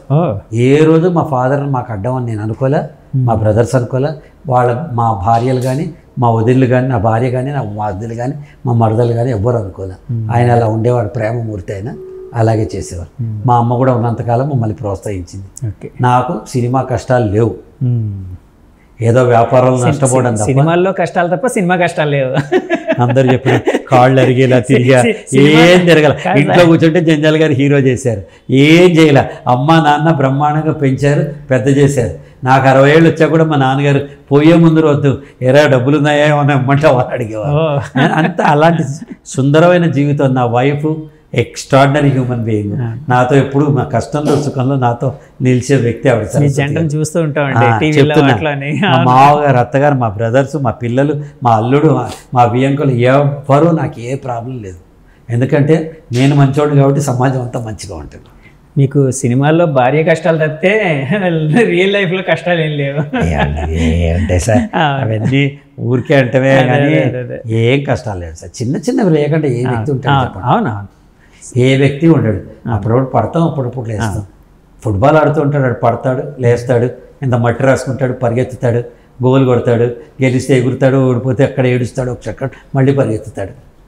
సార్ మీరు అనిల్ రావిపూడి గారి సినిమా అంతేగా డైలాగ్ చెప్పిన తర్వాత బాగా పాపులర్ అయిన తర్వాత అందరూ అంతేగా అంకులని పిలవడం ప్రారంభించారంటే నిజమేనా అండి? నిజమేండి, వాళ్ళు కూడా అట్టే పిలుస్తారు. ఏం తప్పే ఉంది, అంతకంటే ఆనందం అంతే కదండి. ఒక క్యారెక్టర్ డైలాగ్ పేరుతో మిమ్మల్ని రికగ్నైజ్ చేశారంటే మీరు పిల్లలు మొత్తం. అది యాక్చువల్గా F2 ఈజ్ ఎల్డర్స్ మూవీ. పెద్దవాళ్ళ భార్యాభర్తల మధ్య సున్నితమైన రిలేషన్. అది ఎందుకో పిల్లలకి ఎక్కేసింది. ఆ వెంకీ హాసన్ ఒకటి, ఈ అంతేగా ఒకటి, ఇట్లాంటివన్నీ. సో పిల్లలందరూ అంతేగా అంకుల్ అంతేగా అని నడుస్తూ ఉంటారు. ఎందుకు ఇవాళ కూడా కాలేజీకి వెళ్తే ఒక్కసారి మాకు ఆ డైలాగ్ చెప్పండి అంటారు. ఆడపిల్లలు మగపిల్లలు అందరూ వాళ్ళ మధ్య ఉంటే సరదాగా చెప్పేస్తాను. ఏముంది, ఇందాక నేను క్రిందన వస్తూ వాచ్మ్యాన్ని మీ ప్రాపర్గా ఇది ఇల్లు తెలియక, ఈ ఆఫీస్ తెలియక నేను అడిగానండి, ప్రదీప్ గారు యాక్టర్ గారు అంటే ఎవరండి అన్నారు. అంతేగా ప్రదీప్ గారు అంటే వెంటనే చెప్పాడు. పోలేండి, మంచిదే, ఏదో గుర్తింపు మనకి, మంచి గుర్తింపే. మరక మంచిదే అన్నట్టు గుర్తింపు మంచిది. సార్ మీరు ఇన్ని చేశారు కదా, మరి ఎప్పుడైనా పాటలు ఏమైనా ట్రై చేయలేదా? పాటలు పాడడం అలాంటివి, రాయడం కానీ. ఏం జనం బాగుండటం మీకు ఇష్టం లేదు? అదేంటి సార్, ఏమో అద్భుతమైన మీకు అట్లాంటి ఏమైనా కోరికలు ఉన్నాయేమో. నేను చెయ్యని ఏకైక ప్రక్రియ పాటలు పాడటం, రాయటం. మా వైఫ్, మా అమ్మాయి, మా అబ్బాయి ముగ్గురు చేస్తారు. మా ఆవిడ బ్రహ్మాండంగా రాస్తుంది, పాటలు కంపోజ్ చేస్తారు, ఆవిడ పాడుతుంది. మా అమ్మాయి రాస్తుంది, కంపోజ్ చేస్తుంది, పాడుతుంది. మా అబ్బాయి అయితే ప్రొఫెషనల్ మ్యూజిక్ డైరెక్టర్గా ఉన్నాడు ఇక్కడ. సో అది వాళ్ళకి. ఏం పేరు మీ అబ్బాయి? నితీష్. మొన్నటిదాకా కీరవాణి గారి దగ్గర అప్రెంటిస్గా వాళ్ళ టీంలో వర్క్ చేశారు. ఇప్పుడు సొంతంగా చిన్న సినిమాలు చేస్తారు. చిన్నోడు ఇంకా ఇప్పుడిప్పుడే జీవితాన్ని మొదలెట్టాడు. ఓకే సార్, ఇందాక మీరు అన్నారు యాక్చువల్ టీవీ మీడియాలో మీరు మొట్టమొదటిసారిగా వచ్చి ఎంతోమందిని పరిచయం చేసే భాగ్యం మీకు కలిగింది అని అన్నారు కదండి. ఎంతోమంది మహామహులు, అందులో కొన్ని పేర్లు మా కోసం వాళ్ళు చెప్పుకోవాలి, నేను చెప్పుకోకూడదండి. అలాగే సార్, సుమ గారు ఇలాంటి వాళ్ళని చాలా మందిని, ధర్మరావు సుబ్రహ్మణ్యం, సుమ, ఉత్తేజు, శ్రీనివాస్ రెడ్డి, ప్రభాకరు, చాలామంది టెక్నీషియన్స్, ఆర్టిస్టులు అందరూ. అంటే నేనేం ఫీల్ అవుతా అండి, నేనేదో గొప్ప వాళ్ళని పరిచయం చేయాలి. మనం ఒక వేదిక కల్పిస్తే వాళ్ళ వేదిక మీద పైకి దిగాలి. నిచ్చెన పట్టుకున్న వాళ్ళు పైకి వెళ్ళారు, అంతే. అది పెద్ద గొప్పది. జంజాల్ గారు నిచ్చెన పట్టుకుంటే నేను పైకి వెళ్ళాను. వేదిక కల్పించడం కూడా అవసరమే కదా సార్. ఎవరో ఒకరు అదే ఆ పని మీరు చేశారు, అంతే కదండి. మీ ద్వారా జరిగింది. నేను ఇది ఫుల్ క్రెడిట్ తీసుకోను. క్రెడిట్ ఎక్కడో తీసుకుంటా అంటే ఈ దారిని వెళ్ళండి అని నేను చెప్తాను. శ్రీనివాసరెడ్డి వాళ్ళు చెప్తారు, మీ ఫస్ట్ డే జంజాల్ గారు నాకు ఎలా నా చెవిలో వినిపిస్తుంది, అలా మీరు ఈ మాట థియేటర్కి సినిమాకి తేడా ఏంటని చెప్పారు. నాకు ఇప్పటికి గుర్తుంది. శ్రీనివాసరెడ్డి అంటే మన కమెడియన్స్ అండి. సో వీళ్ళందరూ ఏంటంటే పిల్లలు, వాళ్ళు జీవితంలో చాలా ముందుకెళ్ళారు. వాళ్ళ ప్రతిభ ఉంటేనే వెళ్తారండి, ఎవరు మన వల్ల కాదు. మన ఊరికే దారి వెళ్ళమని చెప్తాం, అంత డైరెక్షన్ బోర్డు అంతే. అంతమించి నేను క్రెడిట్ తీసుకోను. ఓకే, ఎందుకంటే మీరు పరిచయం చేసిన ఎంతోమంది ఇప్పుడు మహామహులుగా ఉన్నారు. ఫర్ ఎగ్జాంపుల్ సుమ గారిని ఫస్ట్ సీరియల్లో హీరోయిన్గా చేసినట్టున్నారు కదా సార్? అవునండి. ఏదో సీరియల్లో పెళ్లి చూపులు అనే సీరియల్లో తను వచ్చింది. ముందు 2 నిమిషాలు వేషం ఇచ్చాను, బాగా చేసింది. అదే సీరియల్లో సెకండ్ హీరోయిన్ వేషం ఇచ్చాను, బాగా చేసింది. తర్వాత సీరియల్కి హీరోయిన్ వేషం ఇచ్చాను, తర్వాత నాకే దొరకలా. మళ్ళీ సీరియల్ వేషాలు ఇచ్చుకుంటూ ఇవాళ కూడా అదే కదా గురువు గొప్పతనం. లేకపోతే ఒక తండ్రి స్థానంలో ఉన్నాను నేను అమ్మాయికి. నా గొప్పతనం ఏంటంటే, సార్ నేను షార్ట్లో ఉన్నా మళ్ళీ చేస్తాను మన పిల్లలు చెప్పినప్పుడు మనం ఆనందించాలి. వాళ్ళంత బిజీ ఉన్నారని పరిచయం చేసిన వాళ్ళు అంత బిజీ అవ్వడం అనేది నిజంగా గొప్ప విషయంగా మీరు ఫీల్ అవుతారు, అంతే కదా సార్? ఎవరికైనా సంతృప్తి. సార్ సుమ గారు ఇలాంటి వాళ్ళు కలిసినప్పుడు అంటే మీ ద్వారా వచ్చిన వాళ్ళు లేకపోతే మీతో పాటు ఒకప్పుడు పనిచేసిన వాళ్ళు పాత విషయాలు ఏమైనా మాట్లాడుకుంటూ ఉంటారా? ఎందుకు మాట్లాడుకో, మేము ఫ్రెండ్స్ కదా, మనుషులం కదా. అదే ఎప్పుడెప్పుడు ఆ రోజు ఇట్ట చేసాం, ఈ రోజు ఇట్ట చేసాం కబుర్లు. అసలు దూరదర్శన్ గ్యాంగ్ అని ఒక గ్యాంగ్ పెట్టాం, ఒక 40 మంది అందులో ఉన్నాం, పాత వాళ్ళందరూ. అప్పుడప్పుడు కలుస్తూ ఉంటాం. ఫన్ ఆ రోజు ప్రైవేట్ పార్టీ, అది ఫన్, మొత్తం ఫన్, మొత్తం వస్తారు. సుమ, అనిత, శృతి, శిల్ప అందరూ వస్తారు మొత్తం. ఆ టైం వాళ్ళందరూ వస్తారు. మా అశోక్ కుమారు, మొత్తం మన రాజీవ్ కనకాల, ఇంకా పేర్లు గుర్తురావట్లేదు నాకు, అశోక్ రావు గారు, అందరూ ఆ టైంలో ఉన్న వాళ్ళందరం కలుస్తాం ఒకసారి. మీరు గారు, టెక్నీషియన్స్, 40 మంది కలిసి వీల్ హ్యావ్ ఫన్. కానీ సార్ మీకు జీవితంలో అంటే చాలా అచీవ్ చేశారు, అంటే రకరకాల ఆనందంగా ఉండడం ఇందాక చెప్పారు సార్ మీరు. ఈ క్షణాన్ని బతకడమే ఆనందం అన్నట్టు చెప్పుకొని వచ్చారు. అంటే ఇంకేమైనా ఉన్నాయా సార్ జీవితంలో, ఇంకేమైనా చెయ్యాలి లేకపోతే ఇంకేదైనా సాధించాలి ఇట్లా? సాధించాల్సింది నాకున్న లక్ష్యం, నాకు 80 ఏళ్ల వరకు ఆరోగ్యంగా ఉండాలని కోరుకుంటున్నా. ఎందుకు ఉండాలంటే కులరహిత, వర్ణరహిత, వర్గరహిత, ధనరహిత, లింగరహిత, భాషారహిత సమాజాన్ని నేను కల్పించాలని కోరుకుంటున్నాను. అంటే మీ స్పీచెస్ ద్వారా లేకపోతే మంచి పనుల ద్వారా అండి. అదే ఎంత బాధ కలుగుతున్నా. నీ పేరు ఏంటంటే అంటే ప్రదీప్ శాస్త్రి, ప్రదీప్ గుప్తా, ప్రదీప్ నాయుడు, ప్రదీప్ రెడ్డి, ప్రదీప్ చౌదరి, ప్రదీప్ గౌడ్, ప్రదీప్ నాయక్. అరే ఎందుకు ప్రదీప్ అని చెప్పుకునే రోజు రావాలి కదా? ఎందుకు మనకి? ఆటోవాడిని కులవాడికి ఎక్కుతున్నావా? నీ మనుషులు తెచ్చిచ్చే సర్వర్ని కులవాడుతున్నావా? వెళ్ళే డాక్టర్ని కులవాడుతున్నావా? ఇది నన్ను పెంచి చేస్తుంది. నేను ఎవరిని మీ కులం ఏంటని ఇవాళ దాకా అడగలేదు. ఎవరైనా నా కులమే. నటులైతే నటకులం, గురువులైతే గురుకులం, అంతే. అంత మించి నా దగ్గర పనిచేస్తున్న పిల్లలు కూడా వాళ్ళ క్యాస్ట్ అడగదు. అదే మీ అభిమతం, అంతే కదా సార్? అంతే. ఎందుకంటేనండి సమాజం, మన ఇండియా ప్రోగ్రెసింగ్ కంట్రీ, ఇవన్నీ వెనక్కి లాగుతున్నాయి. రాజకీయ నాయకుల స్వార్థం కోసం చేస్తున్న పనులు తప్ప. అఫ్కోర్స్ ఎవరికి హెల్ప్ కావాలో వాళ్ళకి హెల్ప్ చేయండి. నేను సమాజంలో ఎవరిని చెప్పండి, కుల ప్రాతిపదిక మీద మనిషిని డిసైడ్ చేయకూడదు. ఇది నా అభిప్రాయం. రిజర్వేషన్స్ ఇవ్వాల్సిందే, వర్గానికి ఇవ్వకూడదు. నేను దేనికి వ్యతిరేకం కాదు, సమాజ నిర్మూలనకే మాత్రమే నేను ఓటేస్తాను.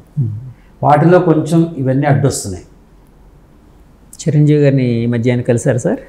లేదండి, భోలాశంకర్ షూటింగ్ అప్పుడు కలిసి. ఓకే, అవునండి. మీకు బాగా అత్యంత సన్నిహితులైన రాజేంద్ర ప్రసాద్ గారు, నరేష్ గారు, వీళ్ళు మీరు ఎప్పుడైనా కలుస్తుంటారా? మీ ముగ్గురు కలుస్తూ ఉంటాండి. ఎక్కడో అక్కడ షూటింగ్లో కలుస్తాం, లేకపోయినా ప్రైవేట్గా కలుస్తాం, పలకరించుకుంటాం, మాట్లాడుకుంటాం. అంటే గుడ్ ఫ్రెండ్స్ ని not meet every day, whenever there is an occasion మనం కలుస్తామండి.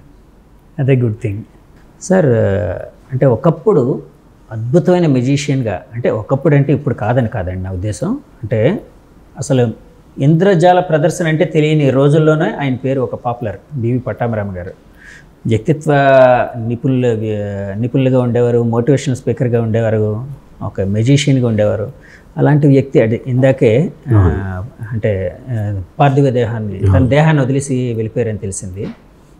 ఆయనతో మీకు ఒకప్పుడు మంచి రిలేషన్ ఉండేది కదండి? ఎప్పుడు మంచి రిలేషన్ అండి. ఎట్లా అంటే జంజాల గారికి ఆప్తైన మిత్రులు ఒకరు. నెంబర్ 2, హైదరాబాద్లో మెజిషియన్గా ఫుడ్ కార్పొరేషన్ ఆఫ్ ఇండియాలో పనిచేస్తూ ఆయన ఫస్ట్ మెజిషియన్గా పర్ఫార్మెన్స్ ఇస్తూ హిప్నోటిస్ట్గా ఉన్న తొలితరం హిప్నోటిస్టులు ఈయన నాగరాజ్ ఇద్దరే ఉండేవారు హైదరాబాద్. ఇద్దరు ప్రొఫెషనల్గా ఉండేవారు. అక్కడి నుంచి మాట్లాడటం మొదలుపెట్టి ఈయన పర్సనాలిటీ డెవలప్మెంట్ రైటర్గా, బుక్స్ రైటర్గా, దెన్ స్పీకర్గా, ఆంధ్ర రాష్ట్రం 2 రాష్ట్రాల్లో కూడా పట్టాభిరామ్ గారు అంటే తెలియనంతగా ఒక స్పీకర్ స్థానాన్ని పెంచారు ఆయన. మాకు తెలియని వారంటూ లేరు. మంచి వ్యక్తి ఆయన. ఇట్లా కొంతకాలం నుంచి అస్వస్థలు విన్నాం, కానీ ఆ మధ్య కలిశాను. ఇన్ఫ్యాక్ట్ 2-3 నెలల క్రితం ఆయన బర్త్డే రోజు ఫోన్ చేసి మరి విష్ చేశాను. కలుద్దాం ప్రదీప్, ఒకసారి రండి అన్నారు. ఈ లోపల ఇలా జరుగుతుంది అనుకోలేదు. వారి ఆత్మకి భగవంతుడు శాంతి కల్పించాలని కోరుకుంటున్నా. ఆయన లేకపోయినా భౌతికంగా అజరామరమైన ఆయన కీర్తి, ఆయన విద్యార్థులకు ఆయన చెప్పిన మంచి మాట, ఆయన రాసిన మంచి పుస్తకాలు ఇవన్నీ చరిత్రలో శాశ్వతమై ఆయన కీర్తి ఎప్పుడు నిలబడి ఉంటుందని నేను ఆశిస్తున్నాను. జంధ్యాల గారికి మంచి మిత్రులు కదండి ఆయన. ఇద్దరు చాలా మంచి మిత్రులు. ఎందుకంటే చాలా సినిమాల్లో జంధ్యాల గారు 2 సినిమాలు యాక్ట్ చేశారు కదా. యాక్ట్ చేశారు సార్. ఆ హిప్నాటిజం అంటే నేను విన్నది ఏంటంటే ఆ ఒక సీన్లో హిప్నటైజ్ చేస్తారు ఎవరు, శ్రీలక్ష్మి గారిని. నిజంగా అది జరిగింది అని విన్నానండి. అంటే ఆయన నిజంగానే చేసేవాడు, ఆయన నిజంగానే చేసేవారు. సీన్లో కూడా అండి, ఆ సీన్లో జరిగిందో లేదో నాకు తెలియదు. మామూలుగా స్టేజ్ మీద ఆయన షోస్ చూసాను. మీరు ఇట్లా కూర్చుంటే మీకు చెయ్యి బరువు ఎక్కువైందని హిప్నటైజ్ చేస్తే మీరు చెయ్యి ఎత్తలేరు, అట్లా చేసేవారు ఆయన. బట్ ఆయన because is a professional actor కాదు కదా, ఆయన చేస్తూనే ఉండొచ్చు, నాకు తెలియదు. ఆయన ఈసారి కనుక్కుంటారు. శ్రీలక్ష్మి గారు కూడా నాకు మంచి మిత్రురాలు, కలుస్తూనే ఉంటారు షూటింగ్లో. ఈసారి కలిసినప్పుడు ఈ మాట అడిగి చెప్తాను మళ్ళీ. అలాగే సార్, నిజంగా ఆయన ఆత్మకి శాంతి కలగాలని మా ద్వారా, మా ప్రేక్షకులందరి ద్వారా మేము కూడా ప్రార్థిస్తూ ఉన్నామండి. సార్ థ్యాంక్ యూ సార్, చాలా విషయాలు మాతో పంచుకున్నారు. ఇంకా చాలా ఉన్నాయి కానీ సరే ఇంకా సమయం అనుకూలించలేదు. ఇంకొకసారి ఇంకేమైనా కొన్ని విషయాలు పంచుకునే అవకాశాన్ని మాకు కల్పిస్తారని తప్పకుండా అండి. మీ ద్వారా ప్రేక్షకులను కలుస్తున్నాం. మళ్ళీ ఇంతమందిలో మళ్ళీ నా భావాలు పంచుకొని మాటలు చెప్పడం అదృష్టంగా భావిస్తున్నాను. Thank you sir. నమస్తే అండి. నమస్తే అండి. వ్యూవర్స్ చూసారు కదండి, ఇది ఒక అద్భుతమైన ఇంటర్వ్యూ. యాక్చువల్గా అంటే ఎన్నో ఇంటర్వ్యూలు చేస్తూ ఉంటాం, అంటే ఎన్నెన్నో విషయాలు మనం తెలుసుకుంటూ ఉంటాం. ఈరోజు చాలా విషయాలు తెలుసుకున్నాను. అంటే నాకు నచ్చింది ఏంటంటే అంటే పిల్లలు పేరెంటింగ్ ఎలా ఉండాలి, పిల్లల్ని ఎలా పెంచాలి, ఇలాంటి విషయాలు ఎన్నో గొప్ప విషయాలు మన ప్రదీప్ గారి ద్వారా మనం తెలుసుకున్నాం. ఈ విషయాలు చాలామందికి రీచ్ అయ్యి అంటే సమాజంలో ఆయన కోరుకున్నట్టు ఒక మంచి మార్పు రావాలని, అందరూ బాగుండాలని కోరుకుంటూ సెలవు తీసుకుంటున్నానండి. Thank you very much. Signing off మీ జగదీష్. Bye bye.